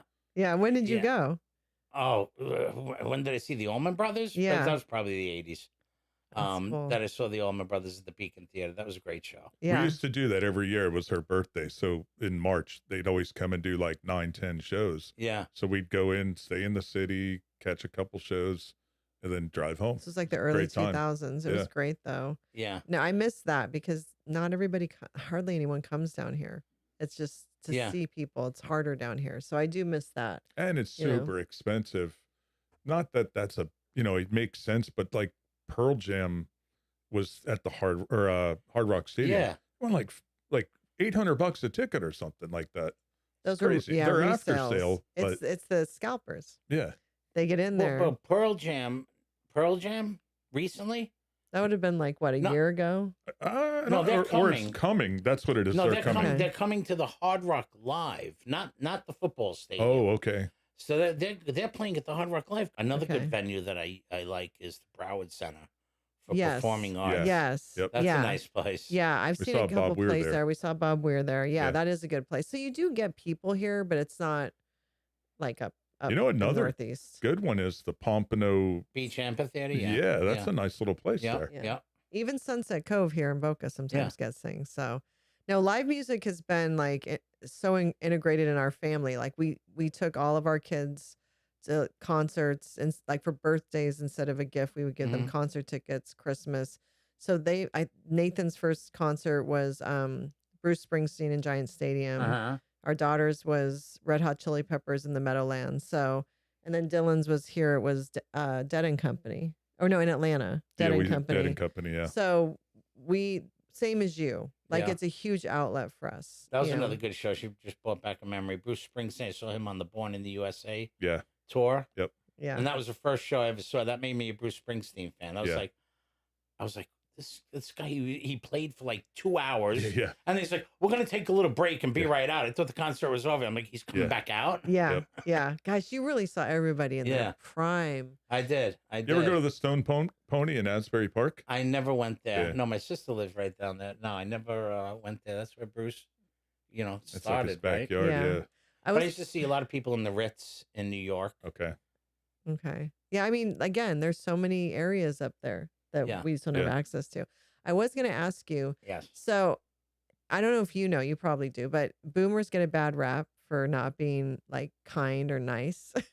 I don't know if you know that, but when the younger generations think of boomers, they're like, "Ugh, Grumpy. grumpy, yeah, and just not selfish.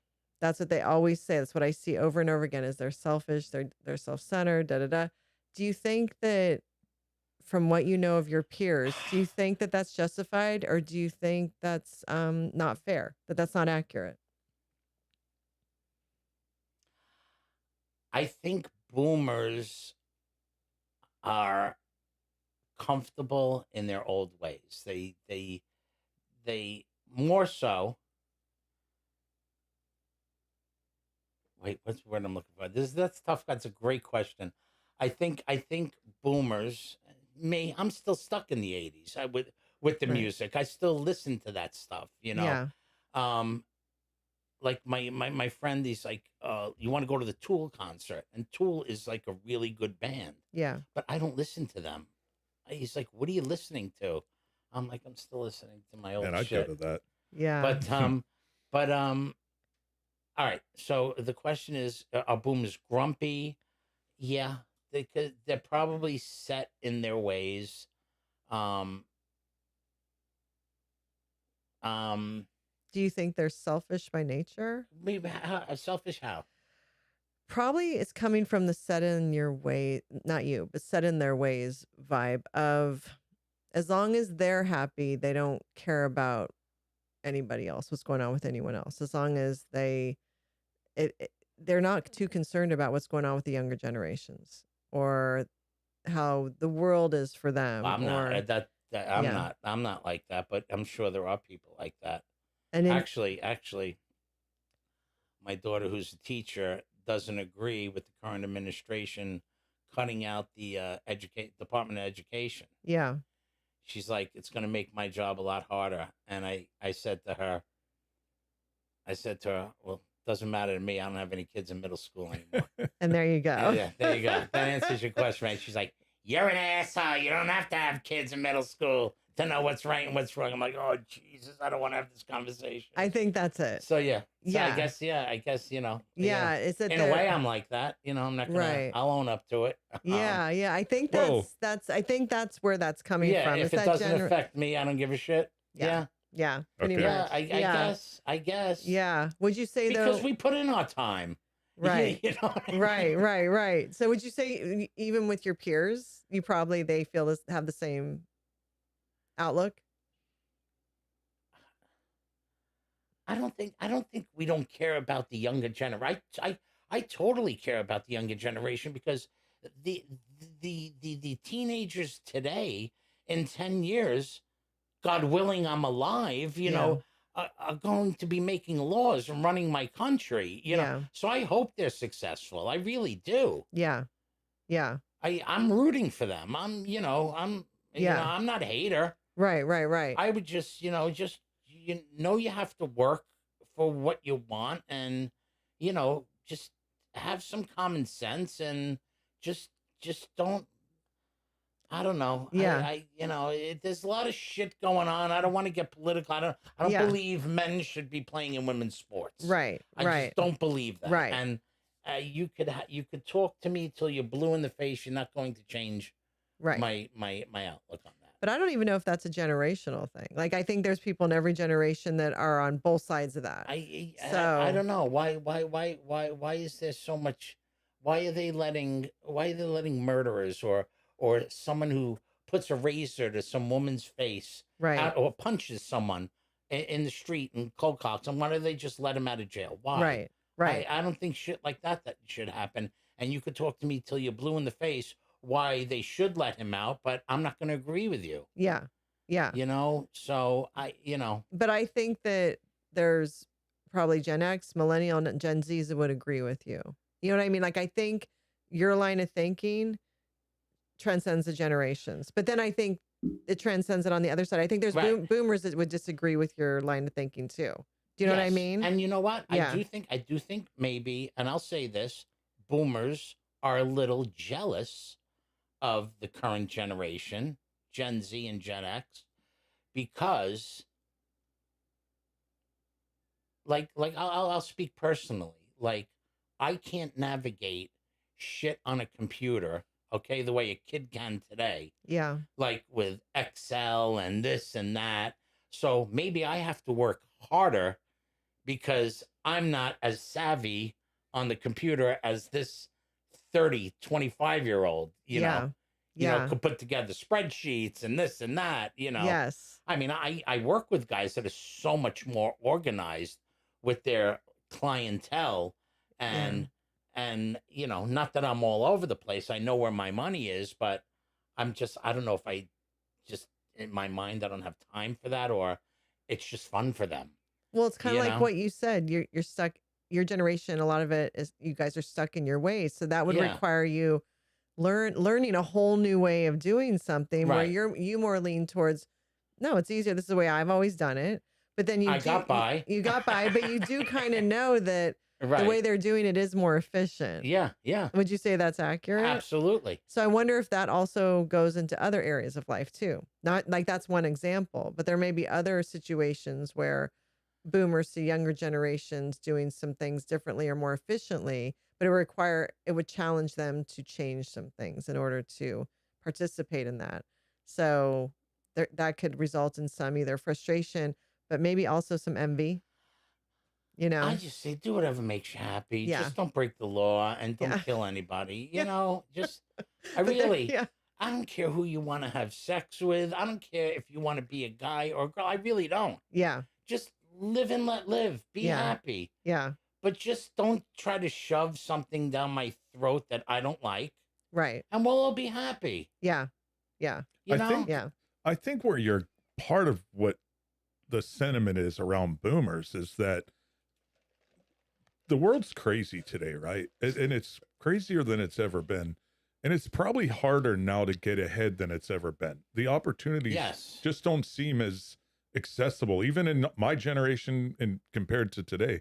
So I think the boomers are getting blamed for some of the obstacles and the craziness and the chaos that exists in the world.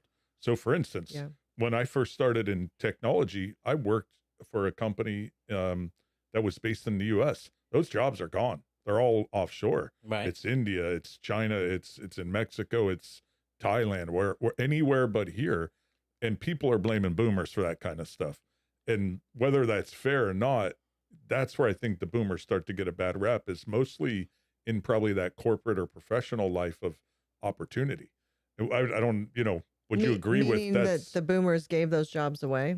Yeah, that They the offshored them? boomers are still in control is the perception. Mm. And because things are hard, not easy, the boomers are to blame, is what I think it is. Okay. And they're waiting for the I boomers see to what you're pass the saying. baton. Yeah, I think Yeah, that's it. but what's going to happen when the boomers are gone, and what they're going to ship jobs from China over here? No, and that's why I think it's an interesting thing. I tend to agree that boomers, your generation, and the what's the one before them? Silent The generation. silent generation. There is a system in place that's pretty crazy, but you just got to work hard. And I think if you work hard enough and you get some lucky breaks, everything works out. But that's a Gen X guy saying that. I don't know if that's the mentality that everyone still carries, right? Just work hard, figure it Right. out. Don't sleep less, work harder, and Right. things will work out. I couldn't agree with you more.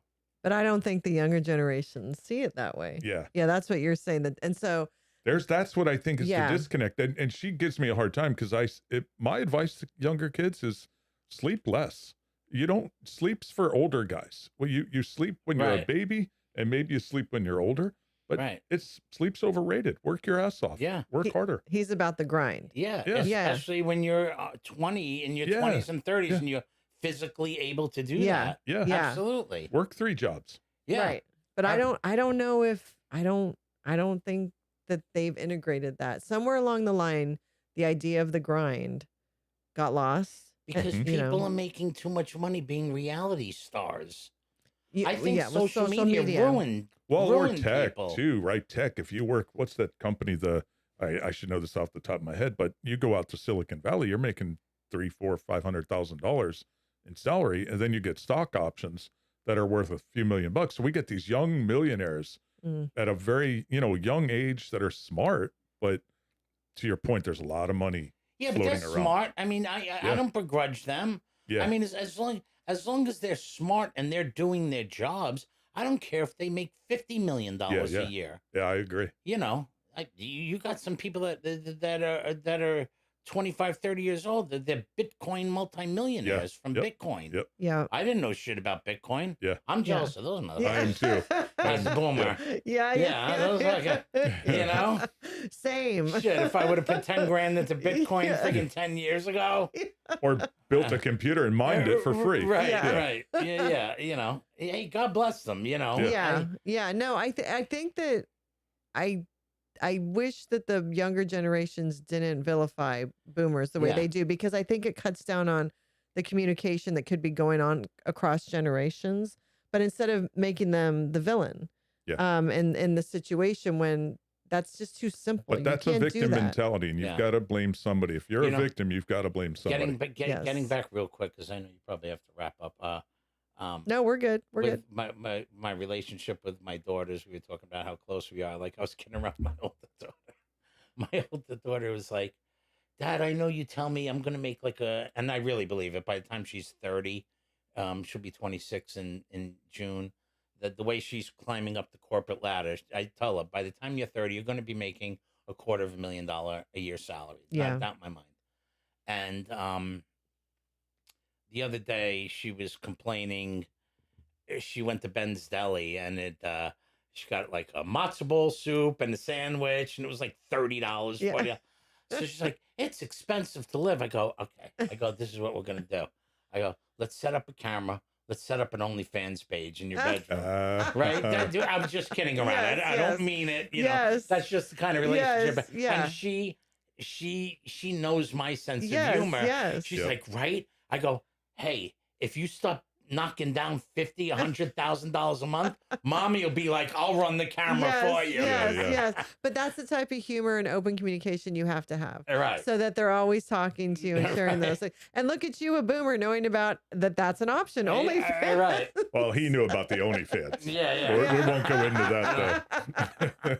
No, I think there's a lot more commonality across the younger generations and boomers than the younger generations realize. But the victim mentality that you brought up, I think, is part of it. Well, what I think people don't realize, too, at a younger age, there's a lot of boomers out there willing to be mentors and share their knowledge. But I don't know if it gets tapped into.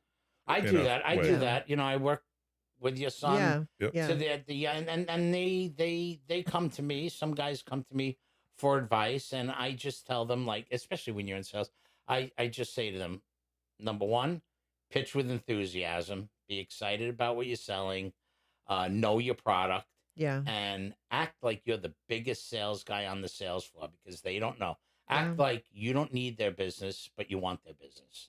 Yeah. Like, because if you come from abundance, it comes through. Even if it's a phone job, it will come through. That's great advice. That's it. You have to be enthusiastic, work hard. Yeah. And but you can be delusional if you're not the biggest guy on the floor. They don't know that. They don't know that. When I was a stockbroker, I didn't have a pot to piss in when I first went out on my own, and I used to tell the guy on the other end of the phone, "Listen, I make like $500,000 a year. I don't have time to waste with you anymore on the phone. Either you're gonna buy the stock or you're not." Yeah. Sometimes they'd hang up on me, and sometimes they'd give me an order. Yeah, that's smart. What, though? That's smart. That's a cut to the chase too, though. Right? Because if they are going to buy, then cool, it's on. If they're not, they're not. Right. Move on. Yeah. That's really great advice.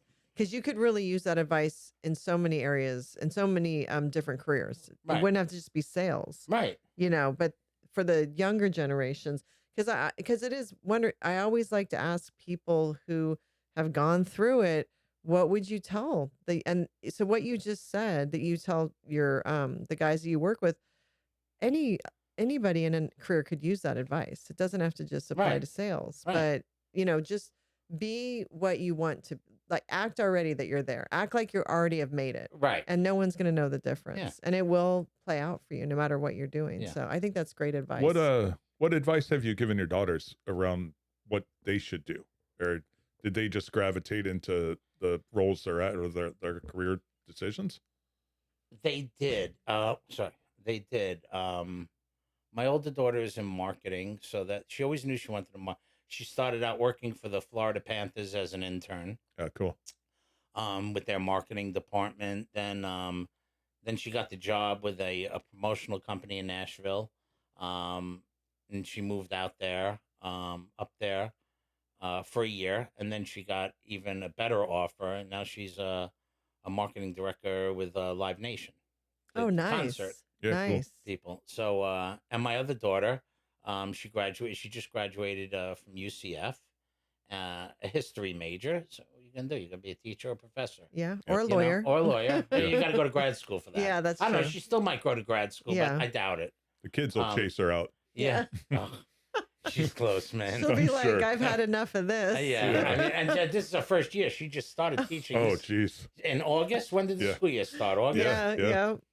Oh my God, the book. I said maybe next year your classes will be better.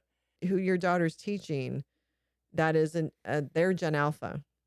They're Gen Alpha. Yeah, they're a new generation. Oh, the 14 and 15-year-olds? Gen Alpha? I think so. Now we're getting the Greek alphabet? Yeah. Yeah. Okay. Or they're the they're betas, or they're the aren't they? last. No, they're calling them Gen Alpha. Or they're the very last of the Gen Z goes to 2012, I think. So I think she might have the last of the Gen Zs, and then the next one grade she'll be getting is Gen Alpha.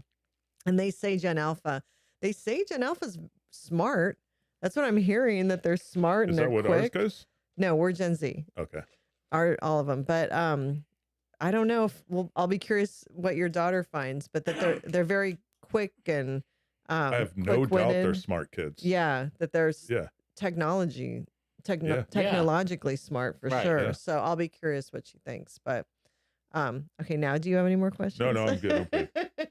So the last question I always ask is, where do you see yourself in 5 years? Well, like I said before, maybe retired, maybe not. I don't know. Yeah. I don't know. Maybe I'll pick up golf in another year and I'll absolutely love it and I'll be good at it. I don't see that happening because golf is a sport that sets you up to fail. Yeah. Mm, You know, seriously. You see some of the best golfer, and I've golfed. The last time I golfed, I did something that was like what's the word I'm looking for? The trajectory. It was like The slice. defied the law of physics. Right. I addressed the ball. I had my club out. I kept my arm straight. The swing felt great. The ball went behind me. I'm like, that's like not possible. Right. Like and You you know, teed it too high. Yeah, and I don't know. You just Talk That's a about good keeping question. your Hopefully on a mental beach. stimulation. hopefully on Well, a beach. Yeah. Yeah. And here that's definitely possible where Yeah. you live. Yeah. So, although, do you guys go to the beach that much here? No. Yeah. No one that lives here does. No, I told my daughters. I go from what I'm seeing, like I'll mess around on Instagram. I'll watch those TikTok videos. Some of them are funny, Yeah. and I don't have a dog, but some of those dog videos are so cute and funny with the little babies. How they put a blanket on the little baby. It just cracks me up. Just when I'm on the toilet, it gives me something to watch. Yeah. So, but the shit I'm seeing that's in the ocean, I don't want to go. Yeah. The sharks like only in Dade, they have this thing. Sharks like 10 feet off the beach. I'm like, there's some big shit in there now. Yeah. I'll go to the pool. Yeah. Did I'll take a walk on the beach. Yes. Did you see that one fish that only lives down in the deepest part of the ocean and never sees daylight and has like that thing hanging over with the fake light to attract? They're like poisonous. Well, I don't know what they have, like teeth, really sharp teeth, and it was actually they had one of the fish in Finding Nemo be that fish, but it has like a light to attract prey, and it swam up. And people were seeing it for like the first time ever. This was like a month ago on social media, maybe 2 months ago. And it was swimming to the surface, and it was. Was it big?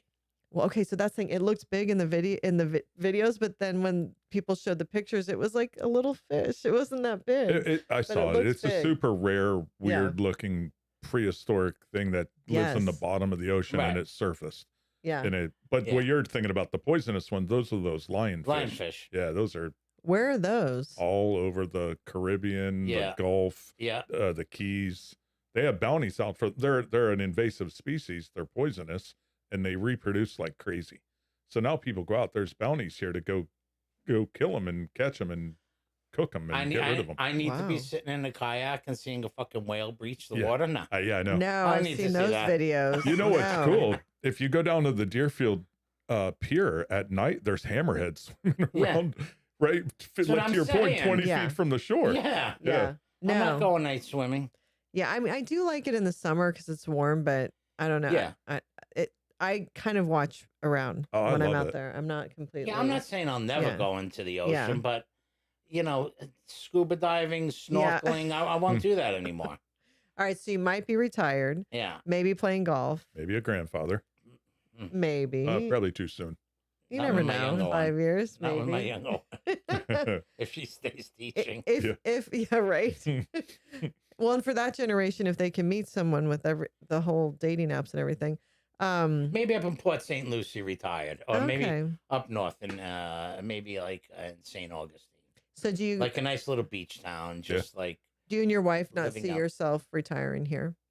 In Boca? Nah, she's kind of sick of Boca. I saw Mike. It's getting crowded down here. I know. I know.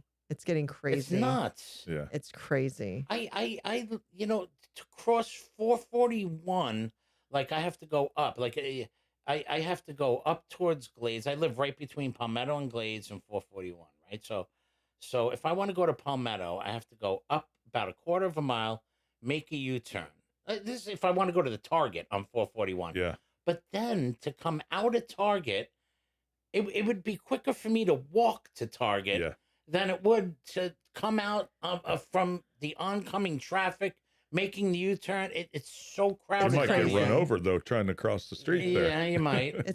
They're trying to completely change East Boca, too. East Boca's getting crazy. Now they put a Whole Foods in West Boca. They have that Uptown Boca. Have you been there? Yeah. With the Lenoras? It's a good restaurant. But they put a Whole Foods there. How are they going to handle that? Because you can't even park there to go to like it's REI nuts. or... It's nuts. You have to go there. I tried to go there like an idiot right after work when everyone is like shopping for dinner or something. I was like, I got anxiety. I walked in there. I was like, I'm not. I'll go somewhere else. No, it's getting really crowded, and they just keep building and building. So, but you guys will probably stay in Florida though. Just maybe find a different area. Go north. Yeah. In Florida. Yeah, I'm not. You know, I'm done with the cold. Yeah. My sister, my older sister, has a beautiful place in North Myrtle Beach. That's nice, but it gets cold up there. I'm done with the cold. Yeah. I'm done with the cold. Yeah. 30 degree. I don't like it under 50 anymore. Well, and that's cold. Yeah. But once you live in Florida, you get used to the temperatures here. It's easy living. It's hard to leave. Yeah. It really is. Yeah. So that's why I'll never. Like, my sister-in-law was down here a couple months ago. She's like, "You don't miss living in New York?" I go, "Not at all." Yeah. Yeah. Not an option. Yeah. No. No, he was once he was out, he was never going back. Yeah. I never looked back. No. Well, I think that's a good 5-year plan. I think it's great. Retired golf and the beach. Figure it out. You know. Maybe doing a little private investigator work on the side. Probably not. I'll probably be. My knees won't let me sit in a car for 8 hours in August. And maybe a grandpa, maybe. Maybe. You never know. I think that's awesome. That sounds. I mean, we can't thank you enough for sharing. I'll be going your to story. rock shows. Yes, still going to rock shows. Still going. Honestly. Although I don't know. Well, St. Augustine Amphitheater. Have you been there? No. So we're going for the first time in 2 weeks, and supposedly it's beautiful. Oh yeah. And they get a lot of acts. So if you and your wife end up in St. Augustine, you'll still have some music. We're going up to see Billy Strings for 3 days. Oh, okay. For 3 nights. Yeah, but that amphitheater is supposed to be amazing. I'm excited to see it. So no, you always have to have, if you're into music and you go to live music, you can't stop doing that. It's such a healthy outlet. It's such a good outlet to keep going. And whenever we go, we're like, we need to do this more.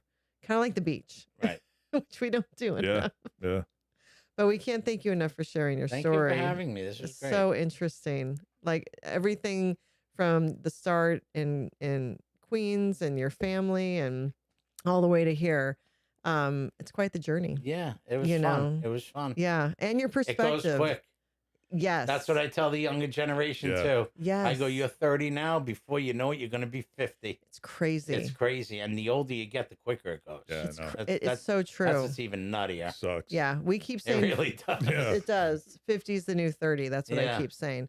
No, and I feel like we keep changing aging. Like, you know, I wouldn't guess you're a boomer looking at you. And people, I don't know if they probably would guess we're Gen X, but we don't look like the Golden Girls. You know what I'm trying to say? Like in the 80s, people that were 45 looked 65. Yeah. Like they allowed themselves, I don't know, to just age differently, where I think at least the younger boomers and the Gen Xers. I think they just were waiting to die. You get older, and next thing you do is die. And for all of us, we're like, I don't want to die. I want to live. Yeah, I think people are a lot more health conscious today. Yeah. You know, I mean, you know, not a lot of people drinking soda like they used to. Yeah. There's a lot less smokers. Yeah.